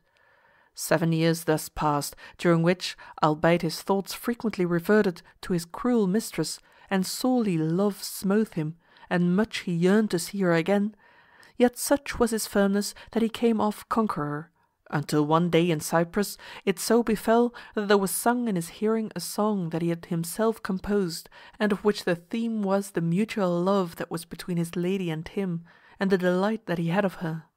Which, as he heard, he found it incredible that she should have forgotten him, and burned with such a desire to see her once more that, being able to hold out no longer, he made up his mind to return to Florence. So, having set all his affairs in order, he betook him, attended only by a single servant, to Ancona, whence he sent all his effects as they arrived forward to Florence, consigning them to a friend of his encontent partner, and followed with his servant in the disguise of a pilgrim returned from the Holy Sepulchre. Arrived at Florence, he put up at a little hostelry kept by 2 brothers hard by his lady's house, whither he forthwith hied him, hoping that, perchance, he might have sight of her from the street. But, finding all barred and bolted, doors, windows, and all else, he doubted much she must be dead, or have removed thence. So, with a very heavy heart, he returned to the house of the 2 brothers, and to his great surprise found his own 4 brothers standing in front of it, all in black. He knew that he was so changed from his former semblance, both in dress and in person, that he might not readily be recognized, and he had therefore no hesitation in going up to a shoemaker and asking him why these men were all dressed in black. The shoemaker answered, "'Tis because 'tis not 15 days since a brother of theirs, Tedaldo by name, that had been long abroad, was slain, and I understand that they have proved in court that one Aldobrandino Palermini, who is under arrest, did the deed, because Tedaldo, who loved his wife, was come back to Florence incognito to foregather with her." Tedaldo found it passing strange that there should be anyone so like him as to be mistaken for him, and deplored Aldobrandino's evil plight. He had learned, however, that the lady was alive and well. So, as 'twas now night, he hied him, much perplexed in mind, into the inn, and supped with his servant. The bedroom assigned him was almost at the top of the house, and the bed was none of the best. Thoughts many and disquieting haunted his mind, and his supper had been but light. Whereby it befell that midnight came and went, and Tedaldo was still awake. As thus he watched, he heard shortly after midnight a noise as of persons descending from the roof into the house, and then through the chinks of the door of his room he caught the flicker of an ascending light. Wherefore he stole softly to the door, and peeping through a chink to make out what was afoot, he saw a very fine young woman bearing a light, and 3 men making towards her, being evidently those that had descended from the roof. The men exchanged friendly greetings with the young woman, and then one said to her, "Now, God be praised, we may make our minds easy, for we are well assured that judgment for the death of Tedaldo Elisei is gotten by his brothers against Aldobrandino Palermini, and he has confessed, and the sentence is already drawn up. But still it behoves us to hold our peace, for, should it ever get abroad that we were guilty, we shall stand in the like jeopardy as Aldobrandino." So saying, they took leave of the woman, who seemed much cheered, and went to bed. What he had heard set Tedaldo musing on the number and variety of the errors to which men are liable. As first, how his brothers had mourned and interned a stranger in his stead, and then charged an innocent man upon false suspicion, and by false witness brought him into imminent peril of death, from which he passed to ponder the blind severity of laws and magistrates, who, from misguided zeal to elicit the truth, not unfrequently become ruthless, and, adjudging that which is false, forfeit the title which they claim of ministers of God and justice, and do but execute the mandates of iniquity and the evil one. And so he came at last to consider the possibility of saving Aldobrandino, and formed a plan for the purpose. Accordingly, on the morrow, when he was risen, he left his servant at the inn, and hied him alone, at what he deemed a convenient time, to his lady's house, where, finding by chance the door open, he entered and saw his lady sitting, all tears and lamentations, in a little parlour on the ground floor. Whereat he all but wept for sympathy, and drawing near her, he said, "Madam, be not troubled in spirit, your peace is nigh you." Whereupon the lady raised her head, and said between her sobs, "Good man, what dost thou, a pilgrim, if I mistake not, from distant parts, know either of my peace or of my affliction?" "Madam," returned the pilgrim, "I am of Constantinople, and am but now come hither at God's behest, that I may give you laughter for tears, and deliver your husband from death." "But," said the lady, "if thou art of Constantinople, and but now arrived, how is that thou knowest either who my husband is or who I am?" Whereupon the pilgrim gave her the whole narrative from the very beginning of Aldobrandino's sufferings. He also told her who she was, how long she had been married, and much besides that was known to him of her affairs. Whereat the lady was lost in wonder, and, taking him to be a prophet, threw herself on her knees at his feet, and besought him for God's sake, if he were come to save Aldobrandino, to lose no time, for the matter brooked no delay. Thus adjured, the pilgrim assumed an air of great sanctity, as he said, "Arise, madam, weep not, but hearken diligently to what I shall say to you, and look to it that you impart it to none. I have it by revelation of God that the tribulation wherein you stand is come upon you in requital of a sin which you did once commit, of which God is minded that this suffering be a partial purgation, and that you make reparation in full if you would not find yourself in a far more grievous plight." "Sir," replied the lady, "many sins have I committed, nor know I how among them all to single out that whereof, more than another, God requires reparation at my hands. Wherefore, if you know it, tell it me, and what by way of reparation I may do, that will I do." "Madam," returned the pilgrim, "well wot I what it is, nor shall I question you thereof for my better instruction, but that the rehearsal may give you increase or remorse therefore. But pass we now to fact. Tell me, mind you ever to have had a lover?" Whereat the lady heaved a deep sigh. Then, marvelling not a little, for she had thought it was known to none, albeit on the day when the man was slain, who was afterwards buried as Tidaldo, there had been some buzz about it, occasioned by some indiscreet words dropped by Tidaldo's gossip and confidant, she made answer, "I see that there is naught that man keeps secret but God reveals it to you, wherefore I shall not endeavour to hide my secrets from you. True it is that in my youth I was beyond measure enamoured of the unfortunate young man whose death is imputed to my husband, whom I mourned with grief unfeigned, for, albeit I showed myself harsh and cruel towards him before his departure, yet neither thereby, nor by his long absence, nor yet by his calamitous death, was my heart estranged from him." Then said the pilgrim, "'Twas not the unfortunate young man now dead that you did love, but Tidaldo Elisei. But let that pass. Now tell me, wherefore lost he your good graces? Did he ever offend you?" "Nay, verily," answered the lady, "he never offended me at all. My harshness was prompted by an accursed friar, to whom I once confessed, and who, when I told him of the love I bore Tidaldo, and my intimacy with him, made my ears so tingle and sing that I still shudder to think of it, warning me that, if I gave it not up, I should fall into the jaws of the devil in the abyss of hell, and be cast into the avenging fire. Whereby I was so terrified that I quite made up my mind up to discontinue my intimacy with him, and, to trench the matter, I would thenceforth have none of his letters or messages. And so I suppose he went away in despair. Though I doubt not, had he persevered a while longer, I should not have seen him wasting away like snow in sunshine, without relenting of my harsh resolve. For, in sooth, there was nothing in the world I would so gladly have done." Then said the pilgrim, "Madam, 'tis this sin, and this only that has brought upon you your present tribulation. I know positively that Tebaldo did never put force upon you. 'Twas of your own free will, and for that he pleased you, that you became enamoured of him. Your constant visitor, your intimate friend he became, because you yourself would have it so. And in the course of your intimacy you showed him such favour by word and deed, that, if he loved you first, you multiplied his love full 1,000-fold. And if so it was, and well yourself from him, you should have considered the whole matter before the die was cast, and not have entered upon it, if you deemed you might have cause to repent you of it as a sin. As soon as he became yours, you became his. Had he not been yours, you might have acted as you had thought fit, at your own unfettered discretion. But as you were his, 'twas robbery, 'twas conduct most disgraceful, to sever yourself from him against his will. Now you must know that I am a friar, and therefore all the ways of friars are familiar to me.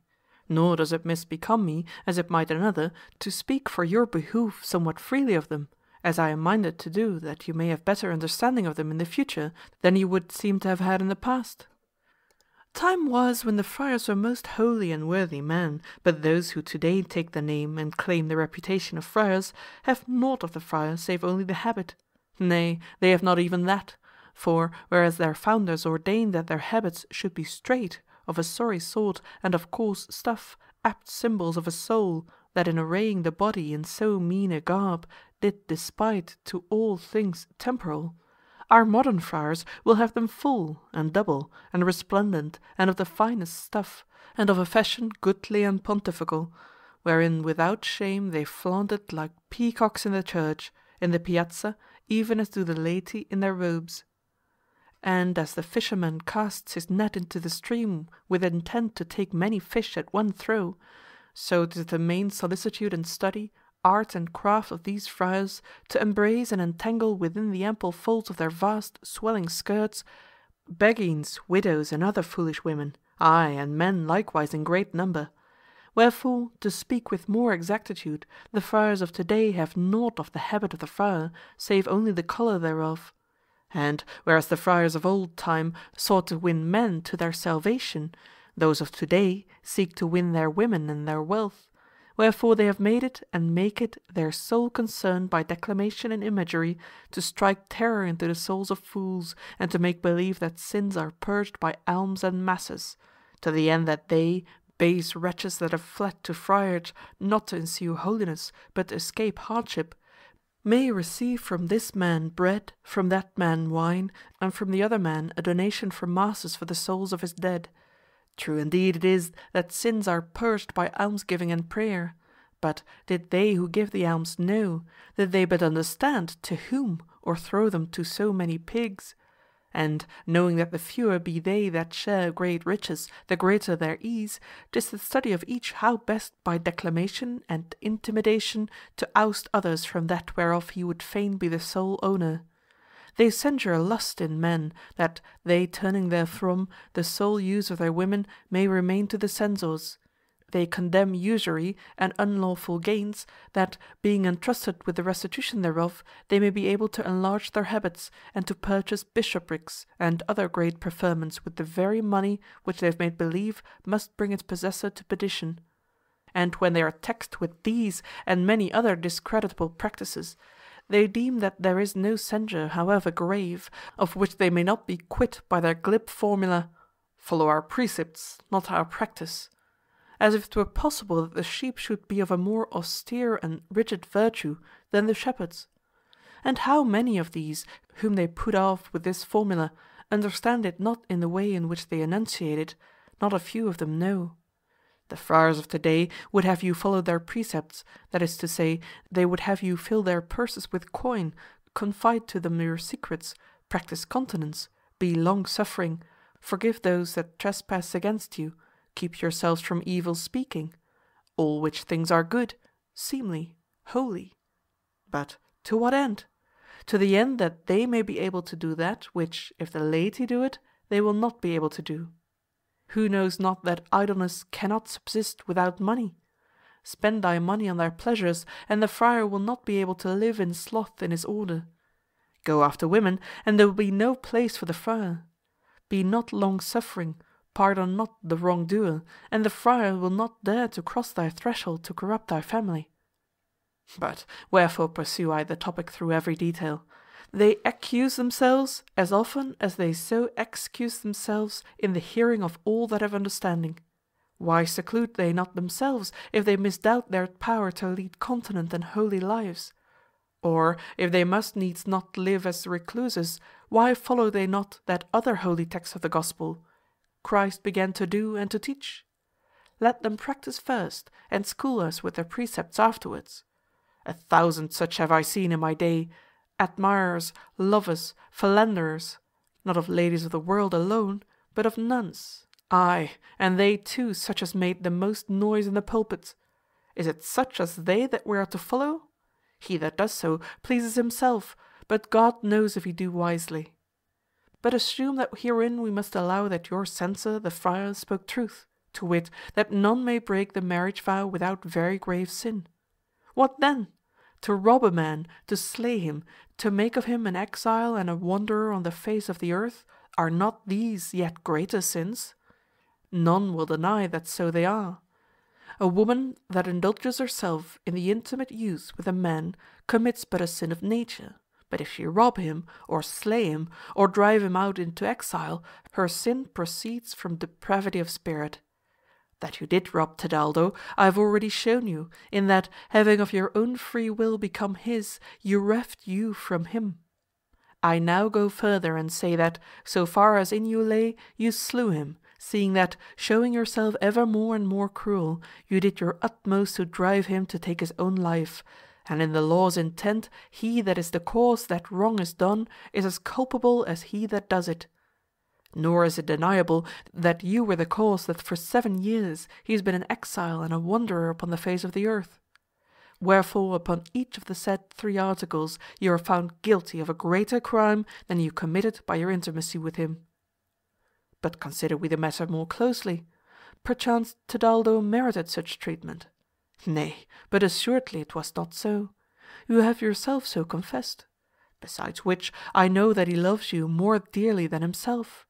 He would laud, he would extol, he would magnify you above all other ladies, so as never was heard the like, wheresoever 'twas seemly for him to speak of you, and it might be done without exciting suspicion. All his bliss, all his honour, all his liberty he avowed was entirely in your disposal. Was he not of noble birth? And for beauty might he not compare with the rest of his townsfolk? Did he not excel in all the exercises and accomplishments proper to youth? Was he not beloved, held dear, well seen of all men? You will not deny it. How then could you, at the behest of a paltry friar, silly, brutish, and envious, bring yourself to deal with him in any harsh sort? I cannot estimate the error of those ladies who look askance on men and hold them cheap, whereas, bethinking them of what they are themselves, and what and how great is the nobility with which God has endowed man above all the other animals, they ought rather to glory in the love which men give them, and hold them most dear, and with all zeal study to please them, that so their love may never fail. In what sort you did so, instigated by the chatter of a friar, some broth-guzzling, pastry-gorging knave without a doubt, you know, and peradventure his purpose was but to install himself in the place whence he sought to oust another. This then is the sin which the divine justice, which, ever operative, suffers no perturbation of its even balance, or arrest of judgment, has decreed not to leave unpunished. Wherefore, as without due cause you devised how you might despoil Tedaldo of yourself, so, without due cause, your husband has been placed, and is in jeopardy of his life, on Tedaldo's account, and to your sore affliction. Wherefrom, if you would be delivered, there is that which you must promise, aye, and, much more, which you must perform. To wit, that, should it ever betide that Tedaldo return hither from his long exile, you will restore him your favour, your love, your tender regard, your intimacy, and reinstate him in the position which he held before you foolishly hearkened to the half-witted friar. Thus ended the pilgrim, and the lady, who had followed him with the closest attention, deeming all that he advanced very sound, and doubting not that her tribulation was, as he said, in requital of her sin, spoke thus: Friend of God, well I wot that the matters which you discourse are true, and, thanks to your delineation, I now in great measure know what manner of men are the friars, whom I have hitherto regarded as all alike holy. Nor doubt I that great was my fault in the course which I pursued towards Tidaldo. And gladly, were it in my power, would I make reparation in the manner which you have indicated. But how is this feasible? Tidaldo can never return to us. He is dead. Wherefore I know not why I must needs give you a promise which cannot be performed. Madam, returned the pilgrim, 'tis revealed to me by God that Tidaldo is by no means dead, but alive and well and happy, so only he enjoyed your favour. Nay, but, said the lady, speak advisedly. I saw his body done to death by more than one knife wound. I folded it in these arms, and drenched the dead face with many a tear, whereby perchance I gave occasion for the bruit that has been made to my disadvantage. Say what you may, madam, rejoined the pilgrim. I assure you that Tidaldo lives, and if you will but give the promise, then, for its fulfilment, I have good hope that you will soon see him. Whereupon, I give the promise, said the lady, and right gladly will I make it good, nor is there aught that might happen that would yield me such delight as to see my husband free and scathless, and Tidaldo alive. Tidaldo now deemed it wise to make himself known, and establish the lady in a more sure hope of her husband's safety. Wherefore he said, Madam, to set your mind at ease in regard of your husband, I must first impart to you his secret, which be mindful to disclose to none so long as you live. Then, for such was the confidence which the lady reposed in the pilgrim's apparent sanctity, that they were by themselves in a place remote from observation, Tidaldo drew forth a ring which he had guarded with the most jealous care, since it had been given him by the lady on the last night when they were together, and said, as he showed it to her, Madam, know you this? The lady recognized it forthwith, and answered, I do, sir. I gave it long ago to Tidaldo. Then the pilgrim, rising and throwing off his sclavine and hat, said with a Florentine accent, And know you me? The lady, recognizing forthwith the form and semblance of Tidaldo, was struck dumb with wonder and fear, as of a corpse that is seen to go about as if alive, and was much rather disposed to turn and flee from Tidaldo returned from the tomb, than to come forward and welcome Tidaldo arrived from Cyprus. But when Tidaldo said to her, Fear not, madam, your Tidaldo am I, alive and well, nor was I ever dead, whatever you and my brothers may think. The lady, partly awed, partly reassured by his voice, regarded him with rather more attention, and inly affirming that 'twas in very truth Tidaldo, threw herself upon his neck and wept and kissed him, saying, Sweet my Tidaldo, welcome home. Madam, replied Tidaldo, after he had kissed and embraced her, time serves not now for greetings more intimate. 'Tis for me to be up and doing, that Aldobrandino may be restored to you safe and sound, touching which matter you will, I trust, before tomorrow at even hear tidings that will gladden your heart. Indeed, I expect to have good news tonight, and if so, will come and tell it you, when I shall be less straitened than I am at present. He then resumed his sclavine and hat, and having kissed the lady again, and bade her be of good cheer, took his leave, and hied him to the prison, where Aldobrandino lay more occupied with apprehension of imminent death than hope of deliverance to come. As ministrant of consolation, he gained ready admittance of the warders, and, seating himself by Aldobrandino's side, he said, Aldobrandino, in me thou seest a friend sent thee by God, who is touched with pity of thee by reason of thy innocence. Wherefore, if in reverent submission to him thou wilt grant me a slight favour that I shall ask of thee, without fail, before tomorrow at even, thou shalt, in lieu of the doom of death that thou awaitest, hear thy acquittal pronounced. Worthy man, replied Aldobrandino, I know thee not, nor mind I ever to have seen thee. Wherefore, as thou showest thyself solicitous for my safety, my friend indeed thou must needs be, even as thou sayest. And in sooth the crime for which they say I ought to be doomed to death, I never committed, though others enough I have committed, which perchance have brought me to this extremity. However, if so be that God has now pity on me, this I tell thee in reverent submission to him, that, whereas 'tis but a little thing that thou cravest of me, there is naught, however great, but I would not only promise, but gladly do it. Wherefore, even ask what thou wilt, and if so be that I escape, I will without fail keep my word to the letter." "Nay," returned the pilgrim, "I ask but this of thee, that thou pardon Tidaldo's 4 brothers, that in the belief that thou wast guilty of their brother's death, they brought thee to this strait, and, so they ask thy forgiveness, account them as thy brothers and friends." "How sweet," replied Aldobrandino, "is the savour, how ardent the desire of vengeance, none knows but he that is wronged. But yet, so God may take thought for my deliverance, I will gladly pardon, nay, I do now pardon them, and if I go hence alive and free, I will thenceforth have them in such regard as shall content thee."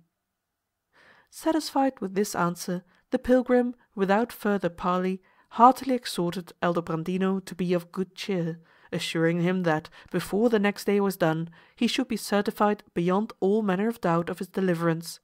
And so he left him.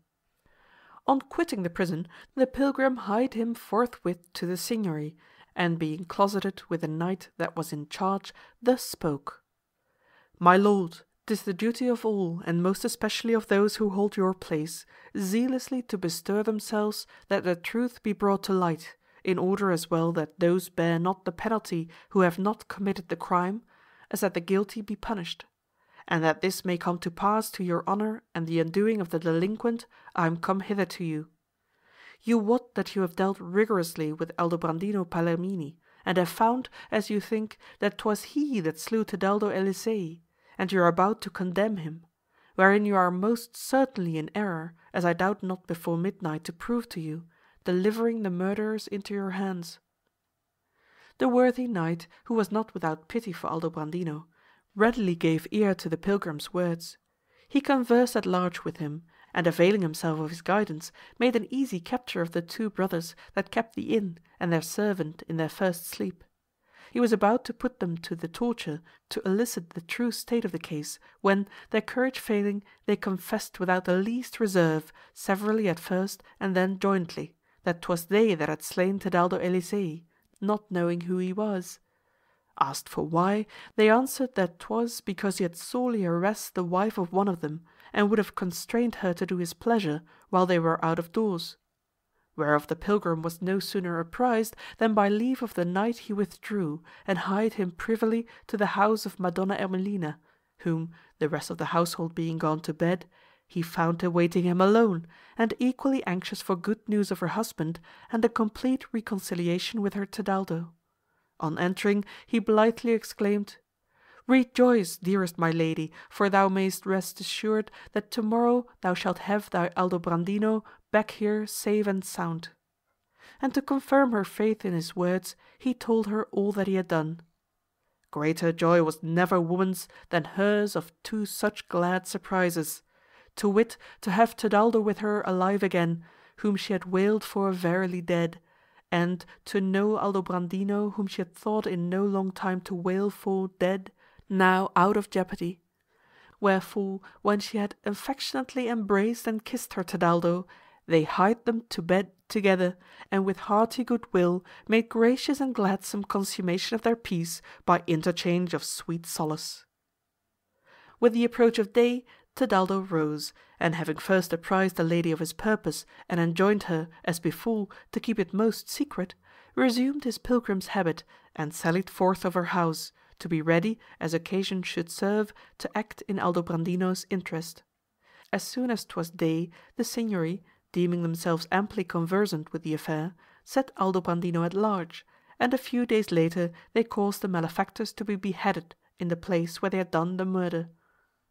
Great was Aldobrandino's joy to find himself free, nor less great was that of his lady and all his friends and kinsfolk, and as 'twas through the pilgrim that it had come about, they brought him to their house, there to reside as long as he cared to tarry in the city, nor could they do him honour and cheer enough, and most of all the lady, who knew her man. But after a while, seeing that his brothers were not only become a common laughing-stock by reason of Aldobrandino's acquittal, but had armed themselves for very fear, he felt that their reconciliation with him brooked no delay, and accordingly craved of him performance of his promise. Aldobrandino replied handsomely that it should be had at once. The pilgrim then bade him arrange for the following day a grand banquet, at which he and his kinsfolk and their ladies were to entertain the four brothers and their ladies, adding that he would himself go forthwith as Aldobrandino's envoy, and bid them welcome to his peace and banquet. All which being approved by Aldobrandino, the pilgrim hied him with all speed to the four brothers, whom by ample, apt, and unanswerable argument he readily induced to reinstate themselves in Aldobrandino's friendship by suing for his forgiveness. Which done, he bade them and their ladies to breakfast with Aldobrandino on the morrow, and they, being assured of his good faith, were consenting to come. So on the morrow, at the breakfast hour, Tedaldo's four brothers, still wearing their black, came with certain of their friends to Aldobrandino's house, where he awaited them, and in presence of the company that had been bidden to meet them, laid down their arms and made surrender to Aldobrandino, asking his pardon of that which they had done against him. Aldobrandino received them compassionately, wept, kissed each on the mouth, and let few words suffice to remit each offence. After them came their sisters and their wives, all habited sadly, and were graciously received by Madonna Ermelina and the other ladies. The guests, men and women alike, found all things ordered at the banquet with magnificence, nor aught unmeet for commendation, save the restraint which the yet recent grief, betokened by the sombre garb of Tedaldo's kinsfolk, laid upon speech, wherein some had found matter to except against the banquet and the pilgrim for devising it, as he well knew. But, as he had premeditated, in due time he stood up, the others being occupied with their dessert, and spoke thus: "Nothing is wanting to complete the gaiety of this banquet except the presence of Tedaldo, whom, as you have been long time with him and have not known him, I will point out to you." So, having divested himself of his sclavine and whatever else in his garb denoted the pilgrim, he remained habited in a tunic of green taffeta, in which guise so great was the wonder with which all regarded him that, though they recognized him, 'twas long before any dared to believe that 'twas actually Tedaldo. Marking their surprise, Tedaldo told them not a little about themselves, their family connections, their recent history, and his own adventures. Whereat his brothers and the rest of the men, all weeping for joy, hasted to embrace him, followed by the women, as well those that were not, as those that were, of kin to him, save only Madonna Ermelina. Which Aldobrandino observing, said, "What is this, Ermelina? How comes it that, unlike the other ladies, thou alone dost Tedaldo no cheer?" "Cheer," replied the lady in the hearing of all, "would I gladly do him such as no other woman has done or could do, seeing that I am more beholden to him than any other woman, in that to him I owe it that I have thee with me again. 'Tis but the words spoken to my disadvantage, while we mourned him that we deemed Tedaldo, that give me pause." "Now out upon thee," said Aldobrandino. "Think'st thou that I heed the yelping of these curs? His zeal for my deliverance has abundantly disproved it, besides which I never believed it. Quick, get thee up, and go and embrace him." The lady, who desired nothing better, was in this not slow to obey her husband. She rose forthwith, and embraced Tedaldo as the other ladies had done, and did him gladsome cheer. Tedaldo's brothers and all the company, men and women alike, heartily approved Aldobrandino's handsomeness, and so whatever of despite the rumour had engendered in the minds of any was done away.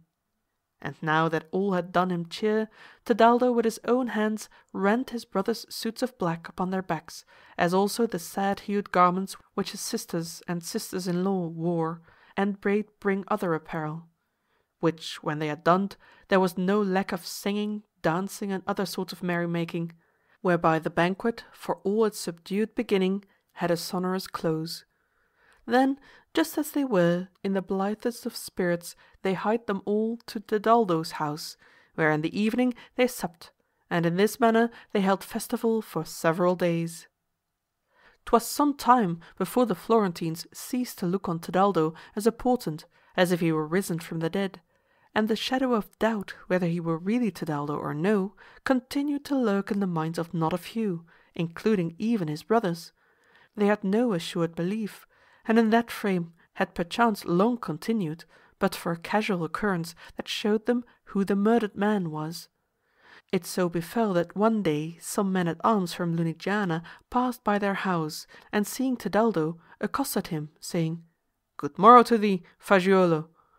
To whom Tebaldo, in the presence of his brothers, answered, "You take me for another." Whereat they were abashed, and asked his pardon, saying, "Sooth to tell, you are liker than we ever knew any man like to another, to a comrade of ours, Fasuolo da Pontremoli by name, who came hither a fortnight ago, or perhaps a little more, since when we have not been able to learn what became of him. Most true it is that your dress surprised us, because he, like ourselves, was a soldier." Whereupon Tebaldo's eldest brother came forward, and asked how their comrade had been accoutred. They told him, and was found to have been exactly as they said, by which and other evidence 'twas established that 'twas Fasuolo that had been murdered, and not Tebaldo, of whom thenceforth no suspicion lurked in the minds of his brothers or anyone else. So, then, Tebaldo returned home very rich, and remained constant in his love, nor did the lady again treat him harshly, but, using discretion, they long had mutual solace of their love. God grant us solace of ours. End of Day 3, the 7th Story. Day 3, the 8th Story. Ferrando, having taken a certain powder, is interred for dead, is disinterred by the abbot, who enjoys his wife, is put in prison and taught to believe that he is in purgatory, is then resuscitated and rears as his own a boy begotten by the abbot upon his wife. Ended Emilia's long story, which to none was the less pleasing for its length, but was deemed of all the ladies brief in regard of the number and variety of the events therein recounted. A gesture of the queen's sufficed to convey her behest to Lauretta, and cause her thus to begin. Dearest ladies, I have it in mind to tell you a true story, which wears far more of the aspect of a lie than of that which it really was. 'Tis brought to my recollection by that which we have heard of one being bewailed and buried in lieu of another. My story, then, is of one that, living, was buried for dead, and after believed with many others that he came out of the tomb, not as one that had not died, but as one risen from the dead, whereby he was venerated as a saint who ought rather to have been condemned as a criminal. Know then that there was and still is in Tuscany an abbey, situate, as we see not a few, in a somewhat solitary spot, wherein the office of abbot was held by a monk, who in all other matters ordered his life with great sanctity, save only in the commerce with women, and therein knew so well how to cloak his indulgence, that scarce any there were that so much as suspected, not to say detected it, so holy and just was he reputed in all matters. Now the abbot consorted much with a very wealthy contadino, Ferrando by name, a man coarse and gross beyond measure, whose friendship the abbot only cared for because of the opportunities which it afforded of deriving amusement from his simplicity.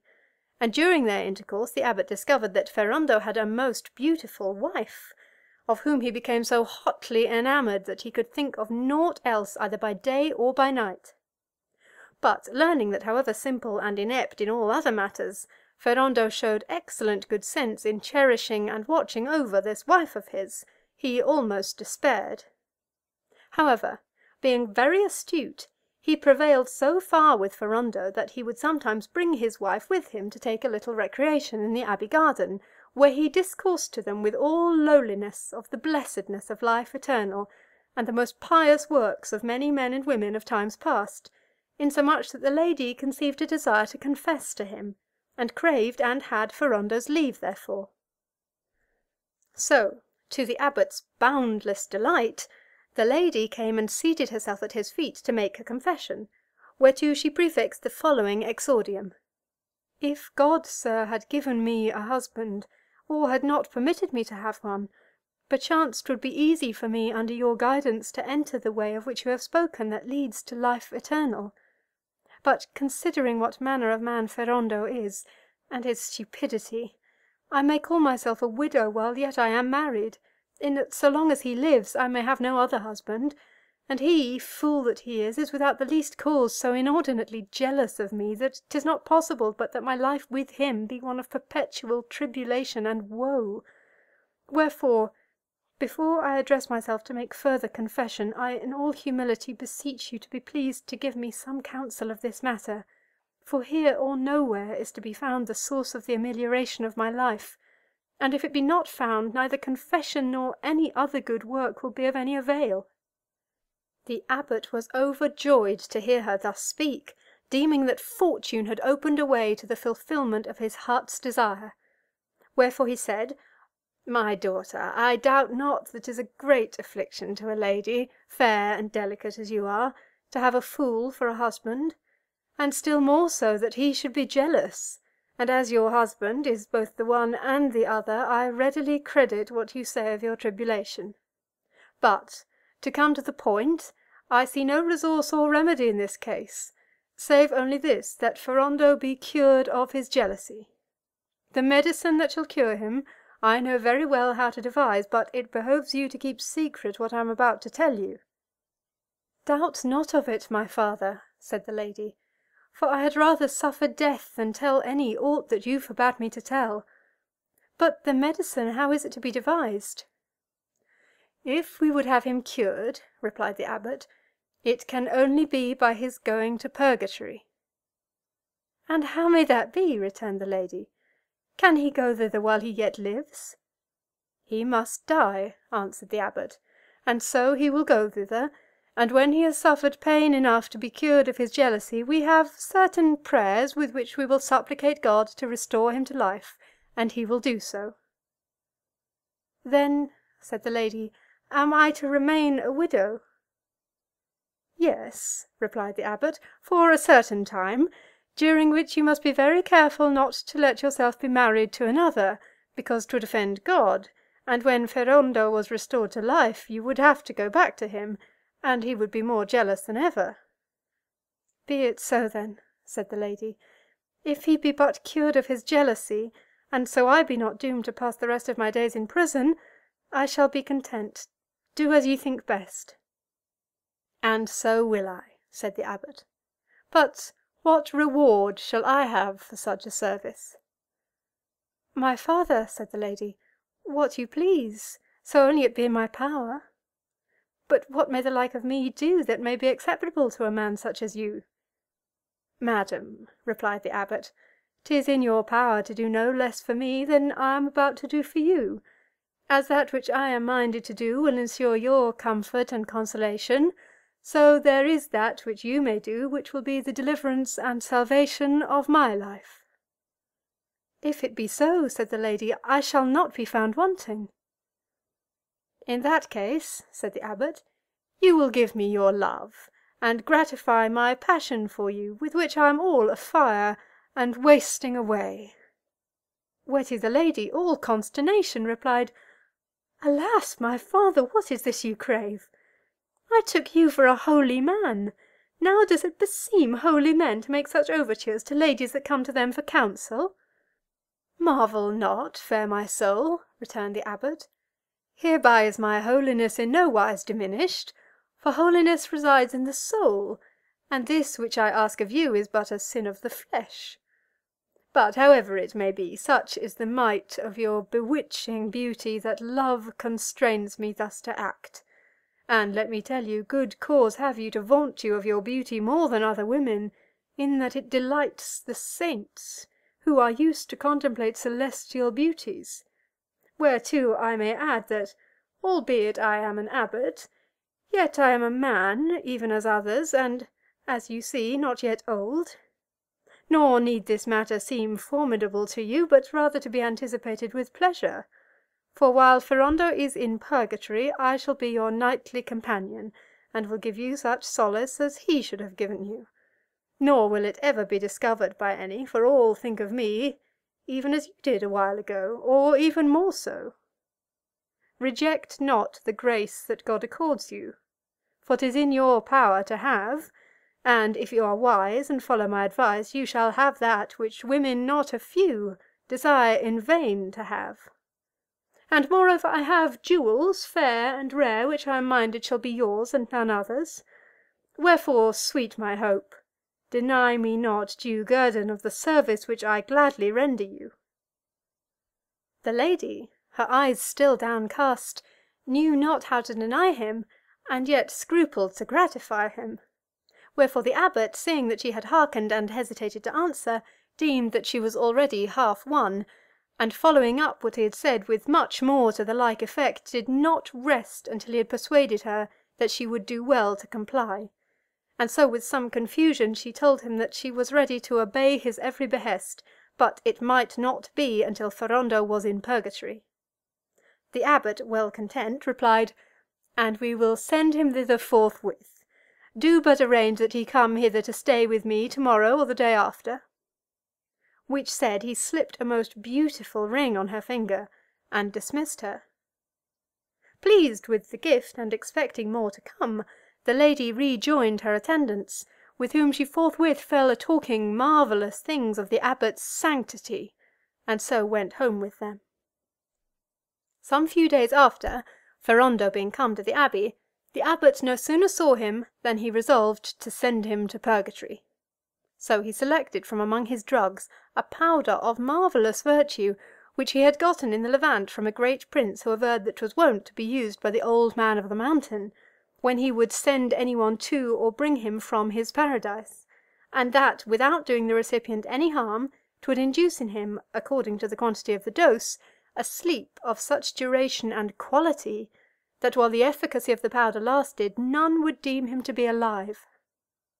Whereof he took enough to cause a 3 days' sleep, and gave it to Ferrando in his cell, in a beaker that had still some wine in it, so that he drank it unwittingly. After which he took Ferrando to the cloister, and there with some of his monks fell to making merry with him and his ineptitudes. In no long time, however, the powder so wrought that Ferrando was seized in the head with a fit of somnolence so sudden and violent that he slept as he stood, and sleeping fell to the ground. The abbot put on an agitated air, caused him to be untrussed, sent for cold water and had it sprinkled on his face, and applied such other remedies as if he would fain call back life and sense banished by vapours of the stomach or some other intrusive force. But as, for all that he and his monks did, Ferrando did not revive, they, after feeling his pulse and finding there no sign of life, one and all pronounced him certainly dead. Wherefore they sent word to his wife and kinsfolk, who came forthwith and mourned a while, after which Ferrando in his clothes was by the abbot's order laid in a tomb. The lady went home, saying that nothing should ever part her from a little son that she had borne Ferrando, and so she occupied herself with the care of her son and Ferrando's estate. At night the abbot rose noiselessly, and with the help of a Bolognese monk, in whom he reposed much trust, and who was that very day arrived from Bologna, got Ferrando out of the tomb, and bore him to a vault which admitted no light, having been made to serve as a prison for delinquent monks. And having stripped him of his clothes and habited him as a monk, they laid him on a truss of straw, and left him there until he should revive. Expecting which event, and instructed by the abbot how he was then to act, the Bolognese monk, none else knowing aught of what was afoot, kept watch by the tomb. The day after, the abbot with some of his monks paid a pastoral visit to the lady's house, where he found her in mourning weeds and sad at heart, and after administering a little consolation, he gently asked her to redeem her promise. Free as she now felt herself, and hampered neither by Ferrando nor by any other, the lady, who had noticed another beautiful ring on the abbot's finger, promised immediate compliance, and arranged with the abbot that he should visit her the very next night. So at nightfall the abbot donned Ferrando's clothes, and, attended by his monk, paid his visit, and lay with her until matins, to his immense delight and solace, and so returned to the abbey. And many visits he paid her on the same errand, whereby some that met him, coming or going that way, supposed that 'twas Ferrando perambulating those parts by way of penance, and fables not a few passed from mouth to mouth of the foolish rustics, and sometimes reached the ears of the lady, who was at no loss to account for them. As for Ferrando, when he revived, 'twas only to find himself he knew not where, while the Bolognese monk entered the tomb, gibbering horribly and armed with a rod, wherewith, having laid hold of Ferrando, he gave him a severe thrashing. Blubbering and bellowing for pain, Ferrando could only ejaculate, "Where am I?" "In purgatory," replied the monk. "How?" returned Ferrando. "Am I dead, then?" And the monk, assuring him that 'twas even so, he fell a bewailing his own and his lady's and his son's fate after the most ridiculous fashion in the world. The monk brought him somewhat to eat and drink, of which when Ferrando caught sight, "Oh," said he, "dead folk eat, then, do they?" "They do," replied the monk. "And this which I bring thee is what the lady that was thy wife sent this morning to the church by way of alms for masses for thy soul, and God is minded that it be assigned to thee." "Now, God grant her a happy year," said Ferrando. "Dearly I loved her while I yet lived, and would hold her all night long in my arms, and cease not to kiss her, ay, and would do yet more to her when I was so minded." Whereupon he fell to eating and drinking with great avidity, and finding the wine not much to his taste, he said, "Now, God do her a mischief! Why gave she not the priest of the wine that is in the cask by the wall?" When he had done eating, the monk laid hold of him again, and gave him another sound thrashing with the rod. Ferrando bellowed mightily, and then cried out, "Alas! Why servest thou me so?" "God," answered the monk, "has decreed that thou be so served twice a day." "For why?" said Ferrando. "Because," returned the monk, "thou wast jealous, notwithstanding thou hadst to wife a woman that has not her peer in thy countryside." "Alas!" said Ferrando, "she was indeed all that thou sayest. Ay, and the sweetest creature too, no comfit so honeyed. But I knew not that God took it amiss that a man should be jealous, or I had not been so."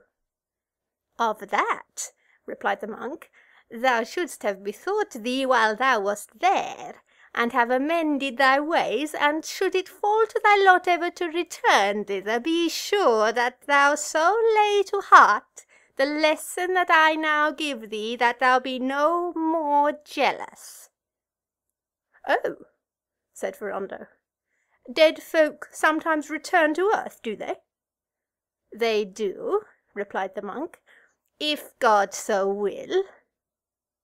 "Oh," said Ferrando, "if I ever return, I will be the best husband in the world. Never will I beat her or scold her, save for the wine that she has sent me this morning, and also for sending me never a candle, so that I have had perforce to eat in the dark." "Nay," said the monk, "she sent them, but they were burned at the masses." "Oh," said Ferrando, "I doubt not you say true, and of a surety, if I ever return, I will let her do just as she likes. But tell me, who art thou that entreatest me thus?" "Late of Sardinia, I," answered the monk, "dead too, and for that I gave my lord much countenance in his jealousy, doomed by God for my proper penance to entreat thee thus with food and drink and thrashings, until such time as he may ordain otherwise, touching thee and me." "And are we two the only folk here?" inquired Ferrando. "Nay, there are thousands beside," answered the monk, "but thou canst neither see nor hear them, nor they thee." "And how far," said Ferrando, "may we be from our country?" "Oho," returned the monk, "why, 'tis some miles clean out of shit range." "I'faith," said Ferrando, "that is far indeed. Methinks we must be out of the world." In such a course, alternately beaten, fed, and amused with idle tales, was Ferrando kept for 10 months, while the abbot, to his great felicity, paid many a visit to the fair lady, and had the jolliest time in the world with her. But, as misfortunes will happen, the lady conceived, which fact, as soon as she was aware of it, she imparted to the abbot, whereupon both agreed that Ferrando must without delay be brought back from purgatory to earth and her, and be given to understand that she was with child of him. So the very next night the abbot went to the prison, and in a disguised voice pronounced Ferrando's name, and said to him, "Ferrando, be of good cheer, for God is minded that thou return to earth, and on thy return thou shalt have a son by thy lady, and thou shalt call him Benedetto, because 'tis in answer to the prayers of thy holy abbot and thy lady, and for love of Saint Benedict, that God accords thee this grace." Whereat Ferrando was overjoyed, and said, "It likes me well. God give a good year to Master Lord God, and the abbot, and St. Benedict, and my cheese-powdered, honey-sweet wife."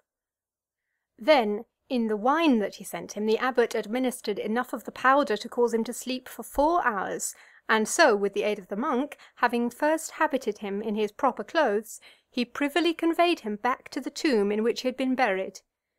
On the morrow at daybreak Ferrando revived, and perceiving through a chink in the tomb a glimmer of light, to which he had been a stranger for full 10 months, he knew that he was alive, and began to bellow, "Let me out! Let me out!"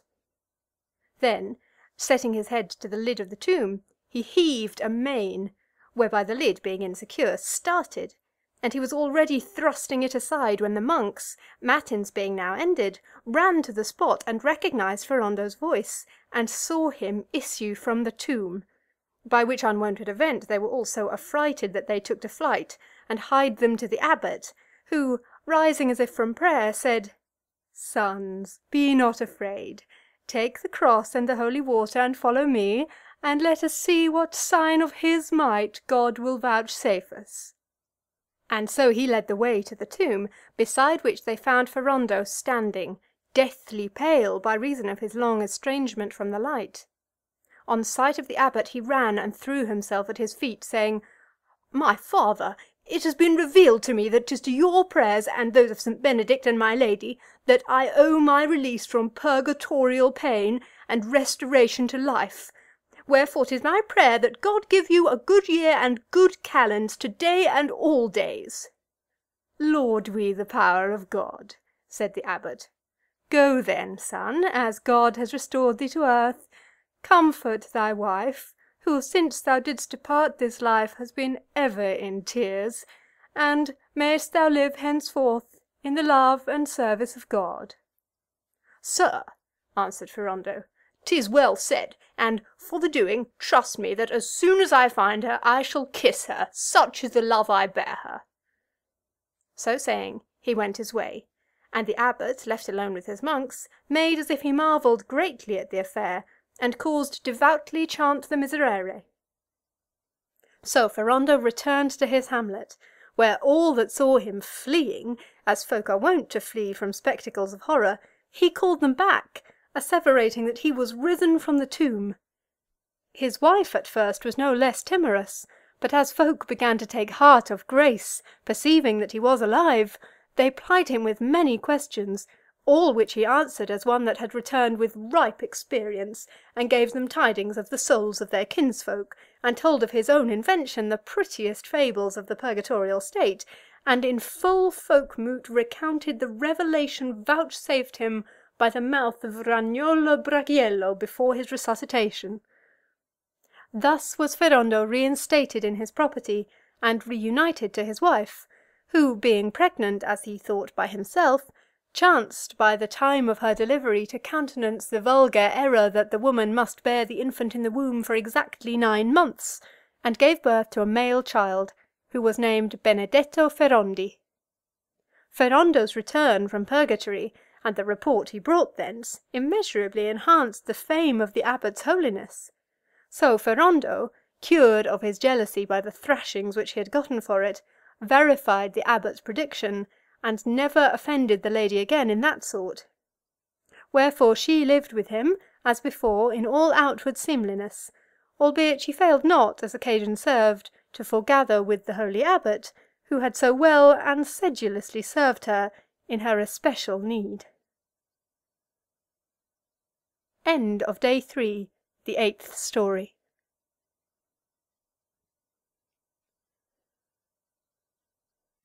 Day 3, the 9th Story.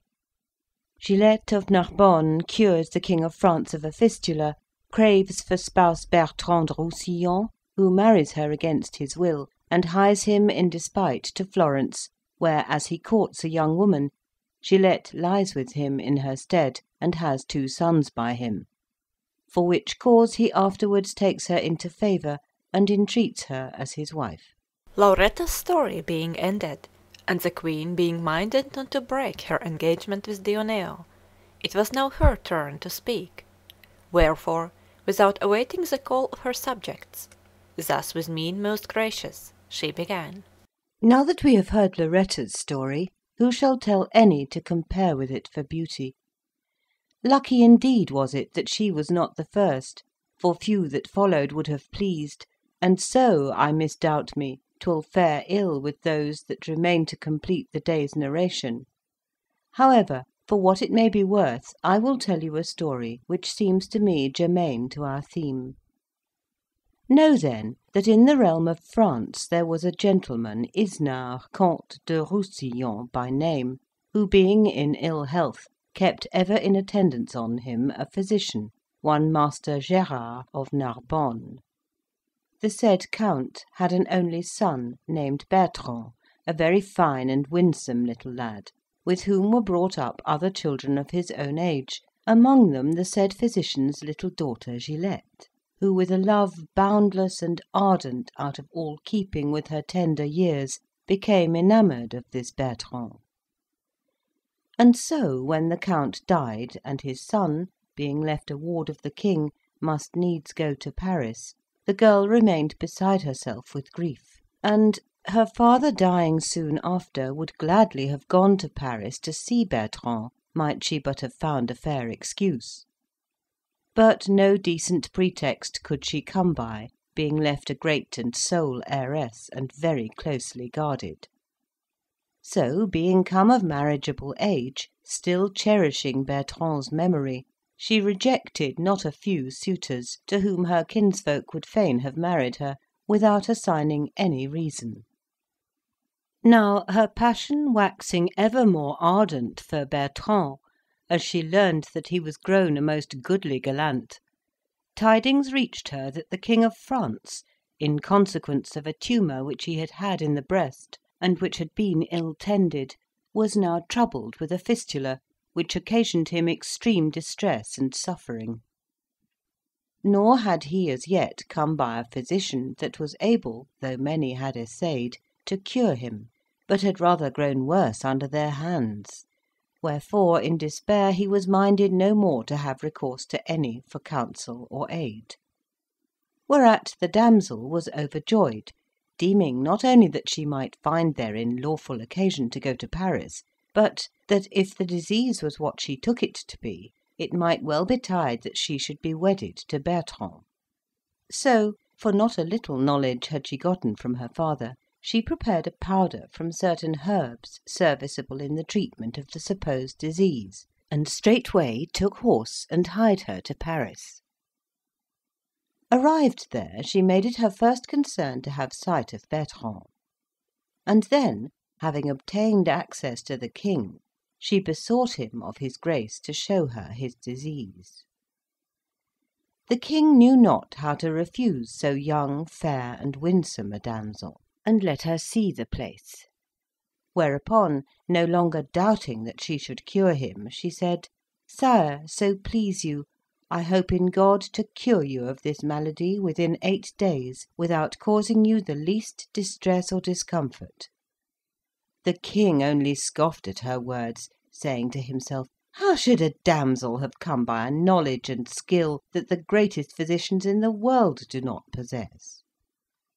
He therefore graciously acknowledged her good intention, and answered that he had resolved no more to follow advice of physician. "Sire," said the damsel, "you disdain my art because I am young and a woman. But I bid you bear in mind that I rely not on my own skill, but on the help of God and the skill of Master Gerard of Narbonne, my father, and a famous physician in his day." Whereupon the king said to himself, "Perchance she is sent me by God. Why put I not her skill to the proof, seeing that she says she can cure me in a short time, and cause me no distress?" And being minded to make the experiment, he said, "Damsel, and if, having caused me to cancel my resolve, you should fail to cure me, what are you content should ensue?" "Sire," answered the damsel, "set a guard upon me, and if within 8 days I cure you not, have me burned. But if I cure you, what shall be my guerdon?" "You seem," said the king, "to be yet unmarried. If you shall effect the cure, we will marry you well and in high place."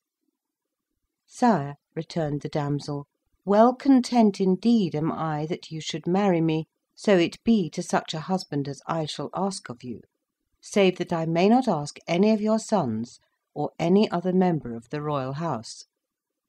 Whereto the king forthwith consented, and the damsel, thereupon applying her treatment, restored him to health before the period assigned.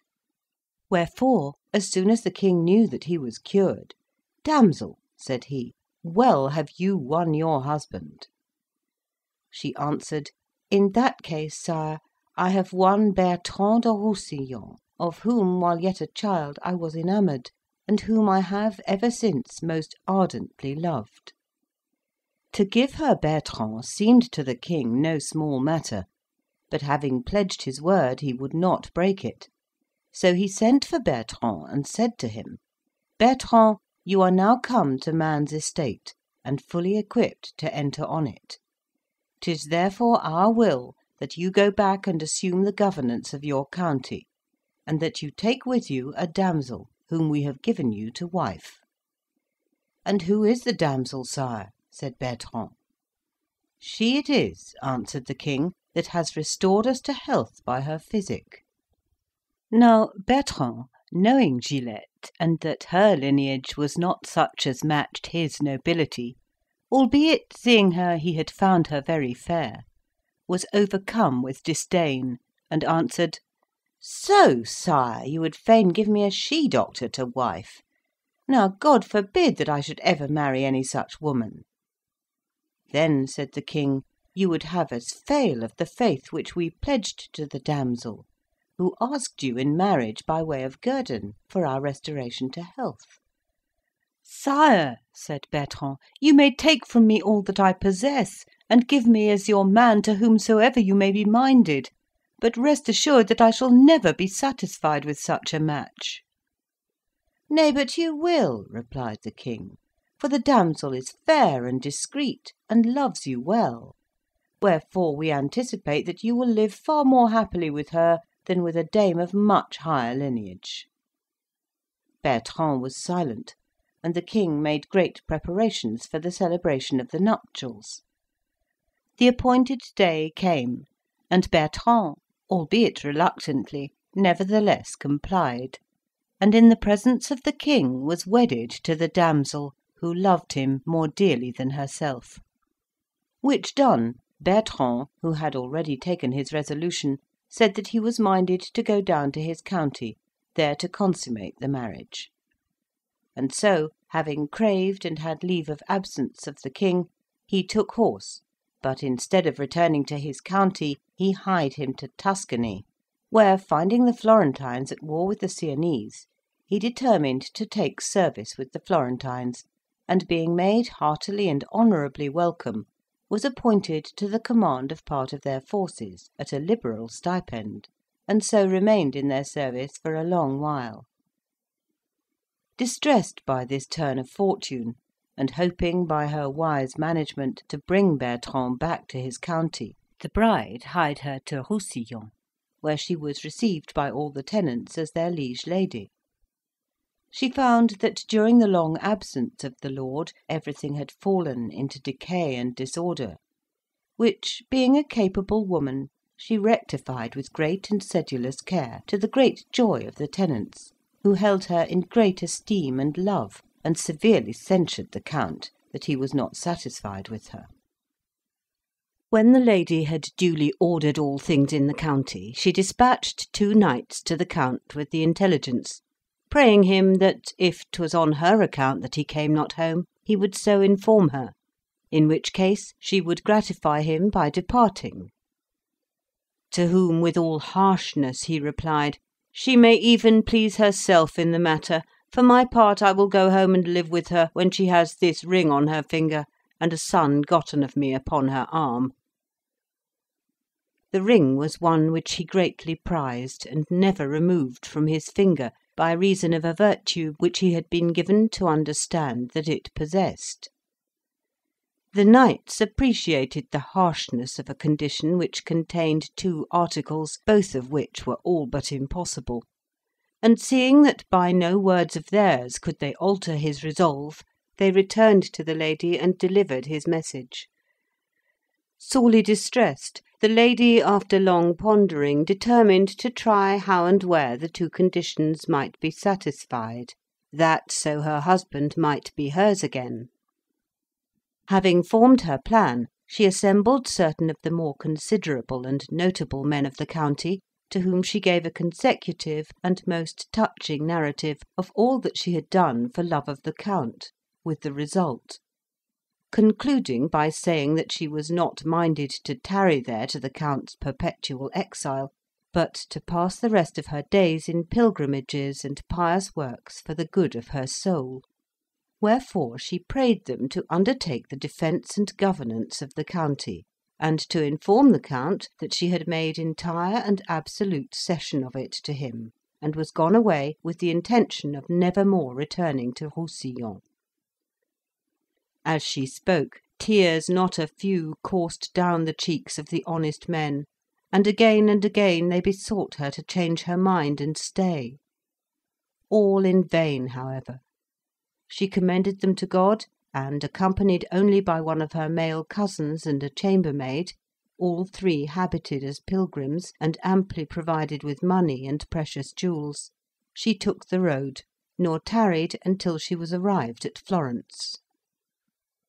There she lodged in a little inn kept by a good woman that was a widow, bearing herself lowly as a poor pilgrim, and eagerly expectant of news of her lord.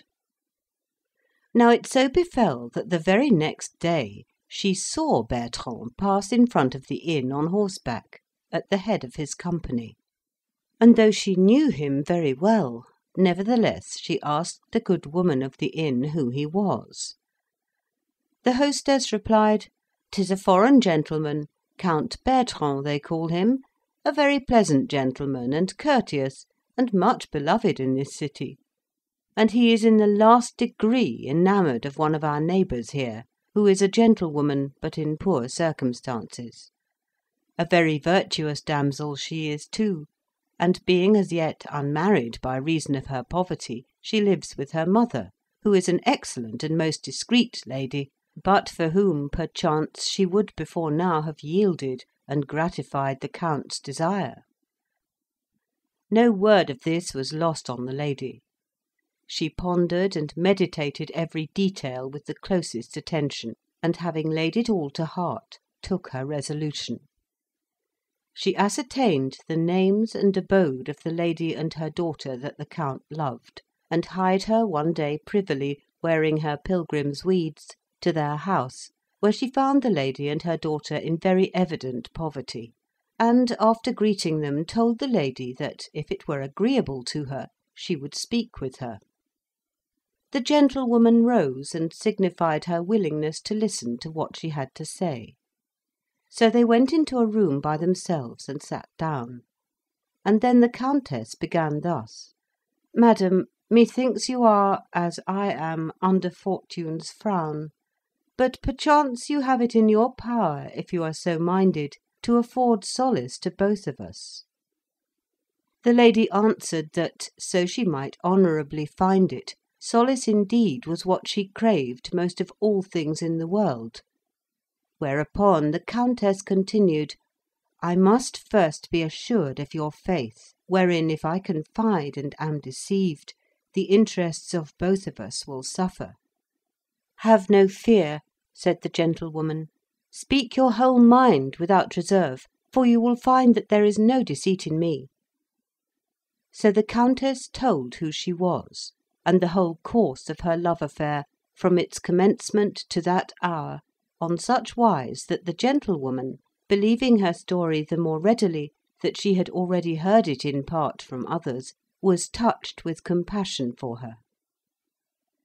The narrative of her woes complete, the Countess added, "Now that you have heard my misfortunes, you know the 2 conditions that I must fulfil, if I would come by my husband. Nor know I any other person than you that may enable me to fulfil them. But so you may, if this which I hear is true, to wit, that my husband is in the last degree enamoured of your daughter." "Madam," replied the gentlewoman, "I know not if the Count loves my daughter, but true it is that he makes great show of loving her. But how may this enable me to do aught for you in the matter that you have at heart?"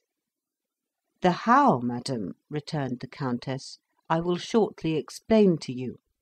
But you shall first hear what I intend shall ensue if you serve me.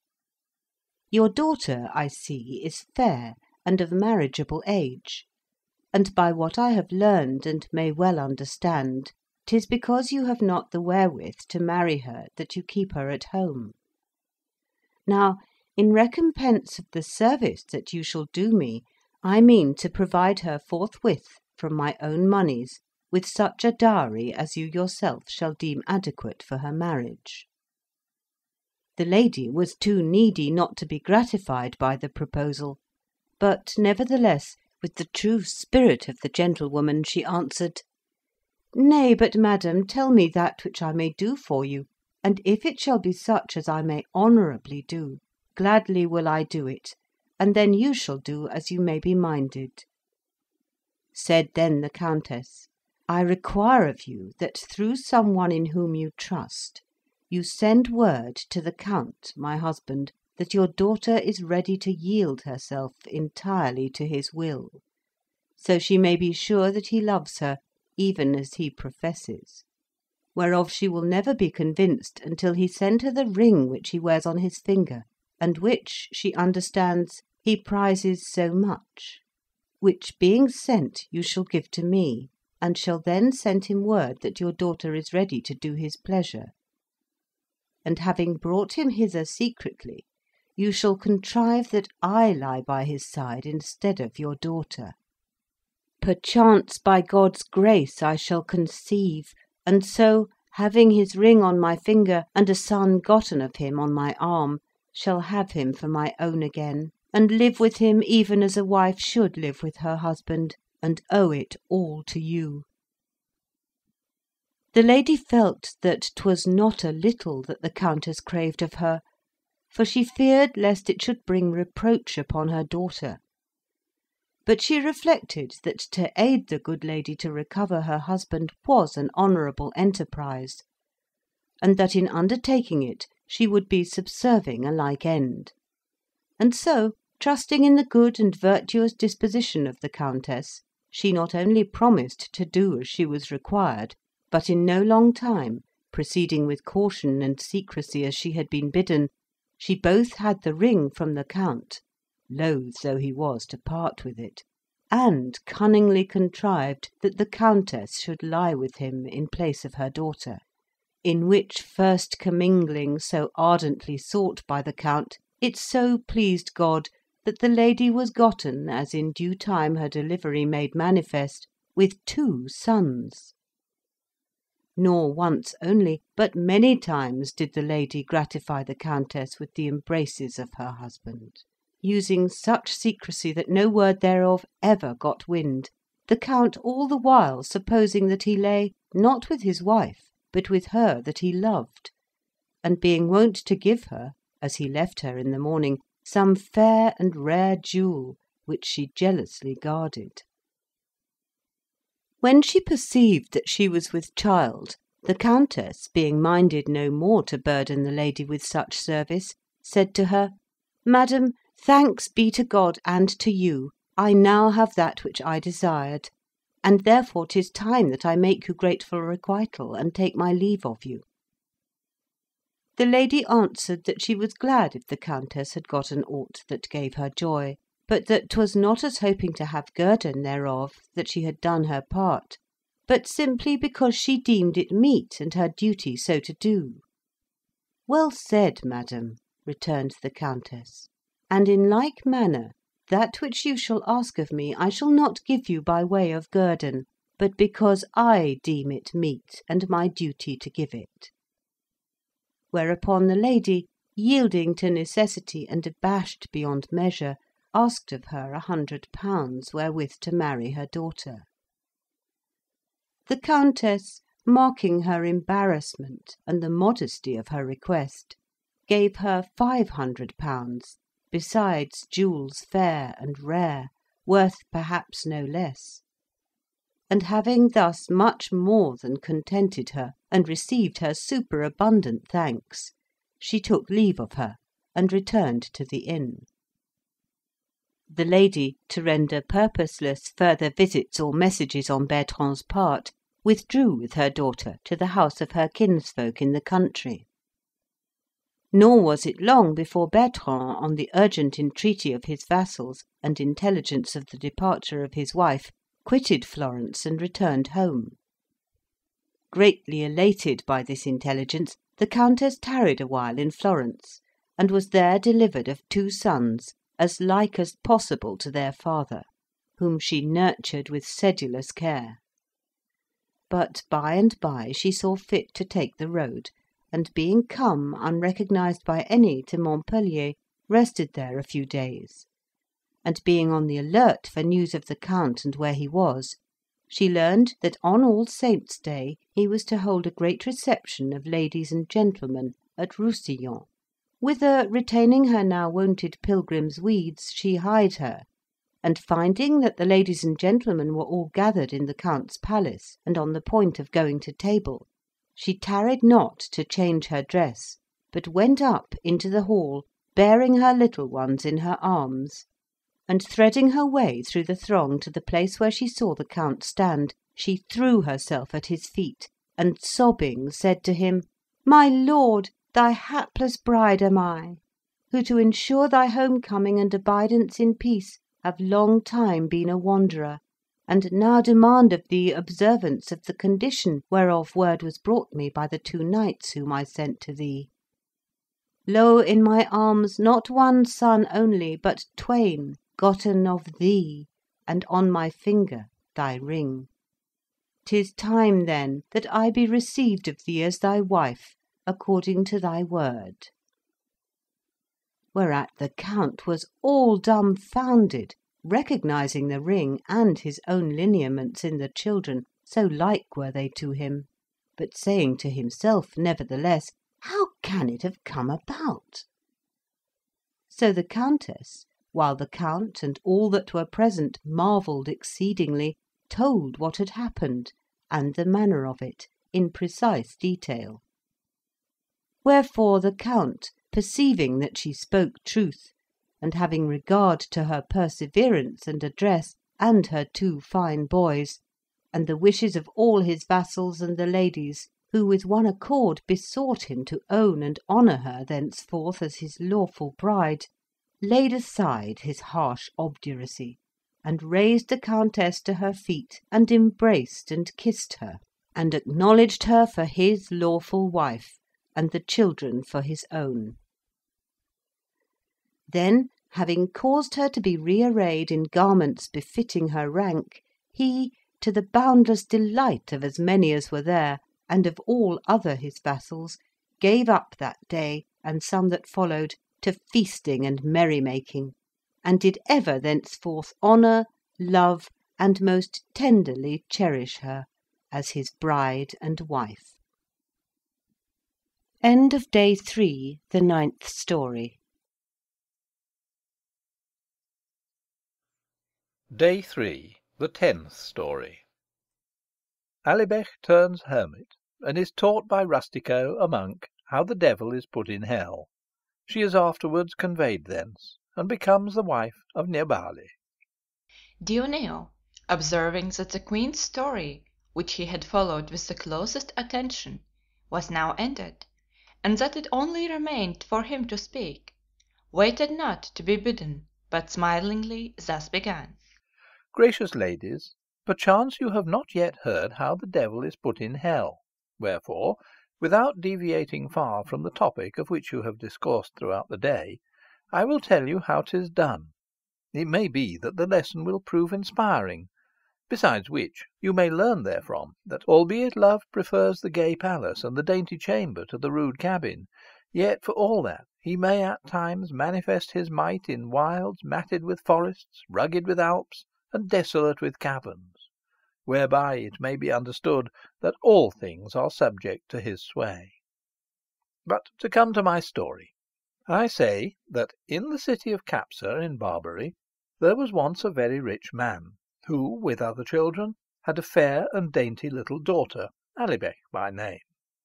Now Alibek, not being a Christian, and hearing many Christians that were in the city speak much in praise of the Christian faith and the service of God, did one day inquire of one of them after what fashion it were possible to serve God with as few impediments as might be, and was informed that they served God best who most completely renounced the world and its affairs, like those who had fixed their abode in the wilds of the Thebaid desert. Whereupon, actuated by no sober predilection, but by childish impulse, the girl, who was very simple and about 14 years of age, said never a word more of the matter, but stole away on the morrow, and quite alone set out to walk to the Thebaid desert, and by force of resolution, albeit with no small suffering, she after some days reached those wilds, where, espying a cabin a great way off, she hied her thither, and found a holy man by the door, who, marvelling to see her there, asked her what she came there to seek. She answered that, guided by the Spirit of God, she was come thither seeking if haply she might serve him, and also find some one that might teach her how he ought to be served. Marking her youth and great beauty, the worthy man, fearing lest if he suffered her to remain with him he should be ensnared by the devil, commended her good intention, set before her a frugal repast of roots of herbs, crab apples, and dates, with a little water to wash them down, and said to her, "My daughter, there is a holy man not far from here, who is much better able to teach thee that of which thou art in quest than I am. Go to him, therefore." And he showed her the way.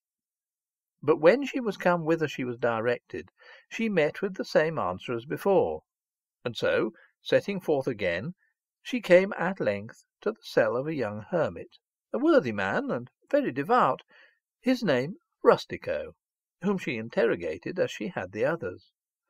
Rustico, being minded to make severe trial of his constancy, did not send her away as the others had done, but kept her with him in his cell, and when night came, made her a little bed of palm leaves, whereupon he bade her compose herself to sleep.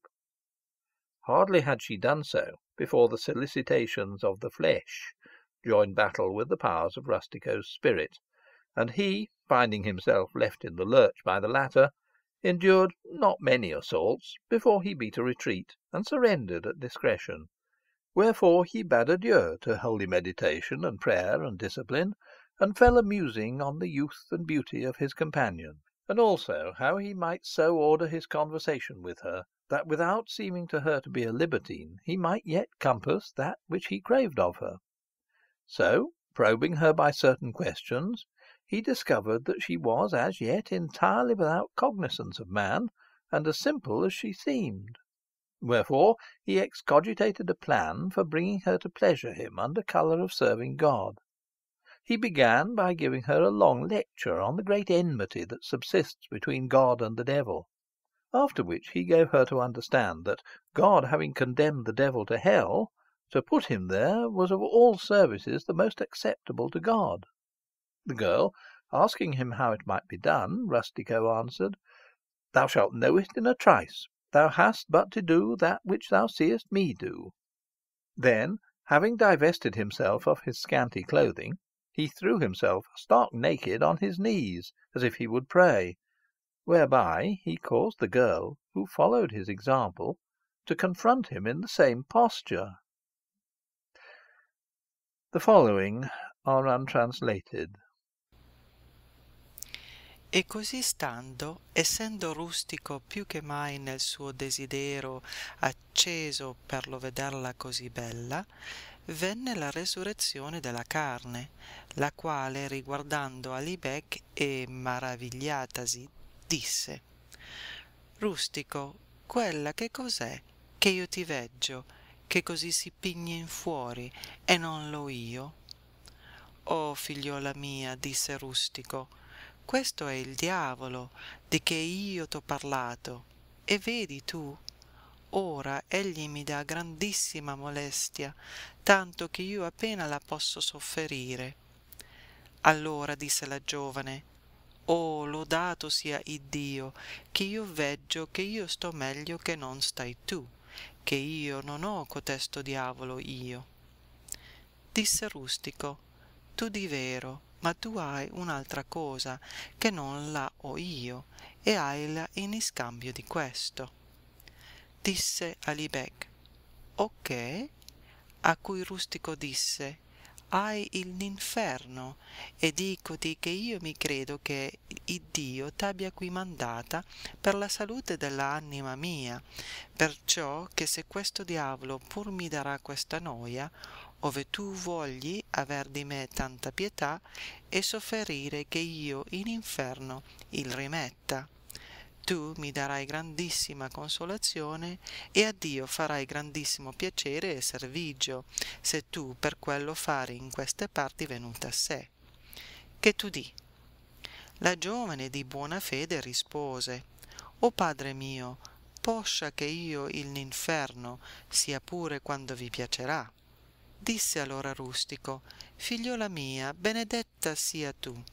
Andiamo dunque e rimettiamolovi sì che egli poscia mi lasci stare. E così detto, menata la giovane sopra uno dei loro letticelli, le insegnò come star si dovesse a dovere incarcerare quel maledetto da Dio.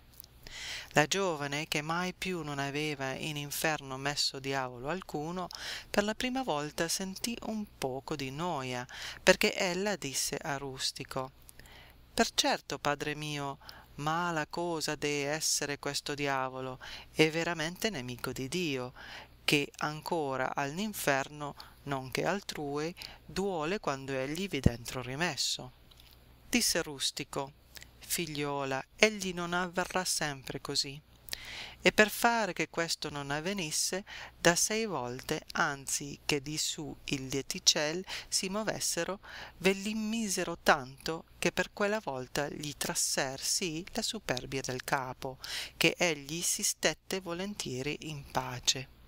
Ma ritornatagli poi nel seguente tempo più volte, e la giovane ubbidiente sempre a trargliele si disponesse, avvenne che il giuoco le cominciò a piacere, e cominciò a dire a Rustico: Ben veggio che il ver dicevano che valentuomini in capsa, che il servire a Dio era così dolce cosa, e per certo io non mi ricordo che mai alcuna altra ne facessi, che di tanto diletto e piacer mi fosse, quanto è il rimettere il diavolo in inferno.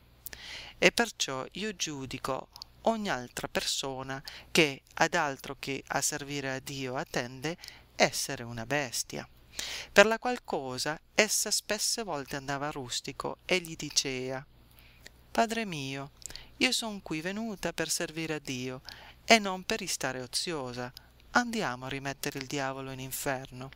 La qual cosa facendo diceva ella alcuna volta: Rustico, io non so perché il diavolo si sfuga dell'inferno, che se egli vi stesse così volentieri come l'inferno il riceve e tiene, egli non se ne uscirebbe mai. Così adunque, invitando spesso la giovane Rustico, era al servigio di Dio confortandolo, sì la bambaggia del farsetto tratta gli avea, che egli a talora sentiva freddo che un altro sarebbe sudato. e perciò egli incominciò a dire alla giovane che il diavolo non era da castigare né da rimettere in inferno, se non quando egli per superbia levasse il capo.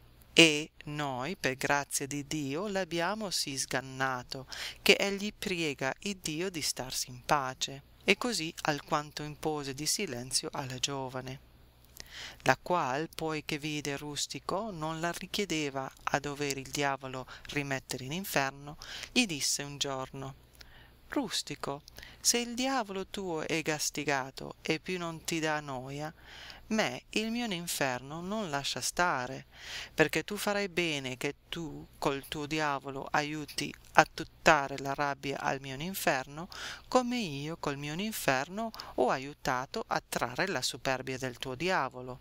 Rustico, che di radici d'erba ed acqua viveva, poteva male rispondere alle poste, e dissele che troppi diavoli vorrebbero essere a potere all'inferno a tutare, ma che egli ne farebbe ciò che per lui si potesse, e così alcuna volta le soddisfaceva, ma sì era di rado che altro non era che gittare una fava in bocca al leone, di che la giovane, non parendole tanto servire a Dio quanto voleva, mormorava anziché no. However, the case standing thus, deficiency of power against superfluity of desire between Rustico's devil and Alibec's hell, it chanced that a fire broke out in Capsa, whereby the house of Alibec's father was burned, and he and all his sons and the rest of his household perished, so that Alibec was left sole heiress of all his estate. And a young gallant, Nerbali by name, who by reckless munificence had wasted all his substance, having discovered that she was alive, addressed himself to the pursuit of her, and having found her in time to prevent the confiscation of her father's estate as an esciat for failure of heirs, took her, much to Rustico's relief and against her own will, back to Capsa, and made her his wife, and shared with her her vast patrimony. But before he had lain with her, she was questioned by the ladies of the manner in which she had served God in the desert, whereto she answered that she had been wont to serve him by putting the devil in hell, and that Nerbali had committed a great sin when he took her out of such service. The ladies, being curious to know how the devil was put in hell, the girls satisfied them, partly by words, partly by signs. Whereat they laughed exorbitantly, and still laugh, and said to her, Be not downhearted, daughter, 'tis done here too. Nerbali will know well how to serve God with you in that way. And so, the story passing from mouth to mouth throughout the city, it came at last to be a common proverb, that the most acceptable service that can be rendered to God is to put the devil in hell, which proverb, having travelled hither across the sea, is still current. Wherefore, young ladies, you that have need of the grace of God, see to it that you learn how to put the devil in hell, because 'tis mightily pleasing to God, and of great solace to both the parties, and much good may thereby be engendered and ensue. End of Day 3, the 10th Story. Day the 3rd. The Conclusion. 1,000 times or more had Dioneo's story brought the laugh to the lips of the honourable ladies, so quaint and curiously entertaining found they the fashion of it. And now at its close the Queen, seeing the term of her sovereignty come, took the laurel wreath from her head, and with mien most debonair set it on the brow of Philostrato, saying, We shall soon see whether the wolf will know better how to guide the sheep than the sheep have yet succeeded in guiding the wolves. Whereat Philostrato said with a laugh, Had I been hearkened to, the wolves would have taught the sheep to put the devil in hell, even as Rustico taught Alibec. Wherefore, call us not wolves, seeing that you have not shown yourselves sheep. However, as best I may be able, I will govern the kingdom committed to my charge. Whereupon Nephila took him up. Hark ye, Philostrato, she said, while you thought to teach us, you might have learnt a lesson from us, as did Masetto da Lamporecchio from the nuns, and have recovered your speech when the bones had learned to whistle without a master. Philostrato, perceiving that there was a scythe for each of his arrows, gave up jesting, and addressed himself to the governance of his kingdom. He called the seneschal and held him strictly to account in every particular.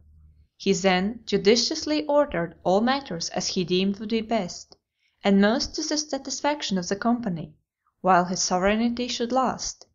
And having so done, he turned to the ladies and said, "Loving ladies, as my ill luck would have it, since I have had wit to tell good from evil, the charms of one or other of you have kept me ever a slave to love, and for all I shewed myself humble and obedient and conformable, so far as I knew how, to all his ways. My fate has been still the same, to be discarded for another, and go ever from bad to worse, and so I suppose it will be with me to the hour of my death. Wherefore I am minded that tomorrow our discourse be of no other topic than that which is most german to my condition, to wit, of those whose loves had a disastrous close, because mine, I expect, will in the long run be most disastrous. Nor for other cause was the name by which you address me given me by one that well knew its signification." Which said, he arose and dismissed them all until supper time. So fair and delightsome was the garden that none saw fit to quit it and seek diversion elsewhere; rather, for the sun now shone with a temper radiance that caused no discomfort, some of the ladies gave chase to the kids and conies and other creatures that haunted it, and scampering to and fro among them as they sat, had caused them 100 times or so some slight embarrassment. Dioneo and Fiammetta fell a singing of Messer Guglielmo and the Lady of Vergio. Philomena and Pamphilo sat them down to a game of chess, and as thus they pursued each their several diversions, time sped so swiftly that the supper hour stole upon them almost unawares, whereupon they ranged the tables round the beautiful fountain, and supped with all glad and festal cheer. When the tables were removed, Philostrato, being minded to follow in the footsteps of his fair predecessors in sway, bade Lauretta lead a dance and sing a song. She answered, "My lord, songs of others know I none, nor does my memory furnish me with any of mine own that seems meet for so gay a company. But if you will be content with what I have, gladly will I give you thereof." "Naught of thine," returned the king, "could be other than goodly and delectable. Wherefore give us even what thou hast." So encouraged, Lauretta, with dulcet voice, but manner somewhat languishing, raised the ensuing strain, to which the other ladies responded: What dame disconsolate may so lament as I, that vainly sigh, to love still dedicate? He that the heaven and every orb doth move formed me for his delight, fair, debonair, and gracious, apt for love, that here on earth each soaring spirit might have foretaste how above that beauty shows that standeth in his sight. Ah, but dull wit and slight, for that it judgeth ill, liketh me not, nay, doth me vilely rate. There was who loved me, and my maiden grace did fondly clip and strain, as in his arms, so in his soul's embrace, and from mine eyes love's fire did drink amain, and time that glides apace in naught but courting me to spend was fain, whom courteous I did deign even as my peer to entreat, but am of him bereft. Ah, dolorous fate! Came to me next a gallant, swollen with pride, brave in his own conceit, and no less noble eke, whom woe betide that he me took, and holds in all unmeet suspicion jealous-eyed. And I, who wot that me the world should greet as the predestined sweet of many men, well nigh despair to be to one thus subjugate. Ah, woe is me! Cursed be the luckless day when, a new gown to wear, I said the fatal I. For blithe and gay in that plain gown I lived, no whit less fair, while in this rich array a sad and far less honoured life I bear.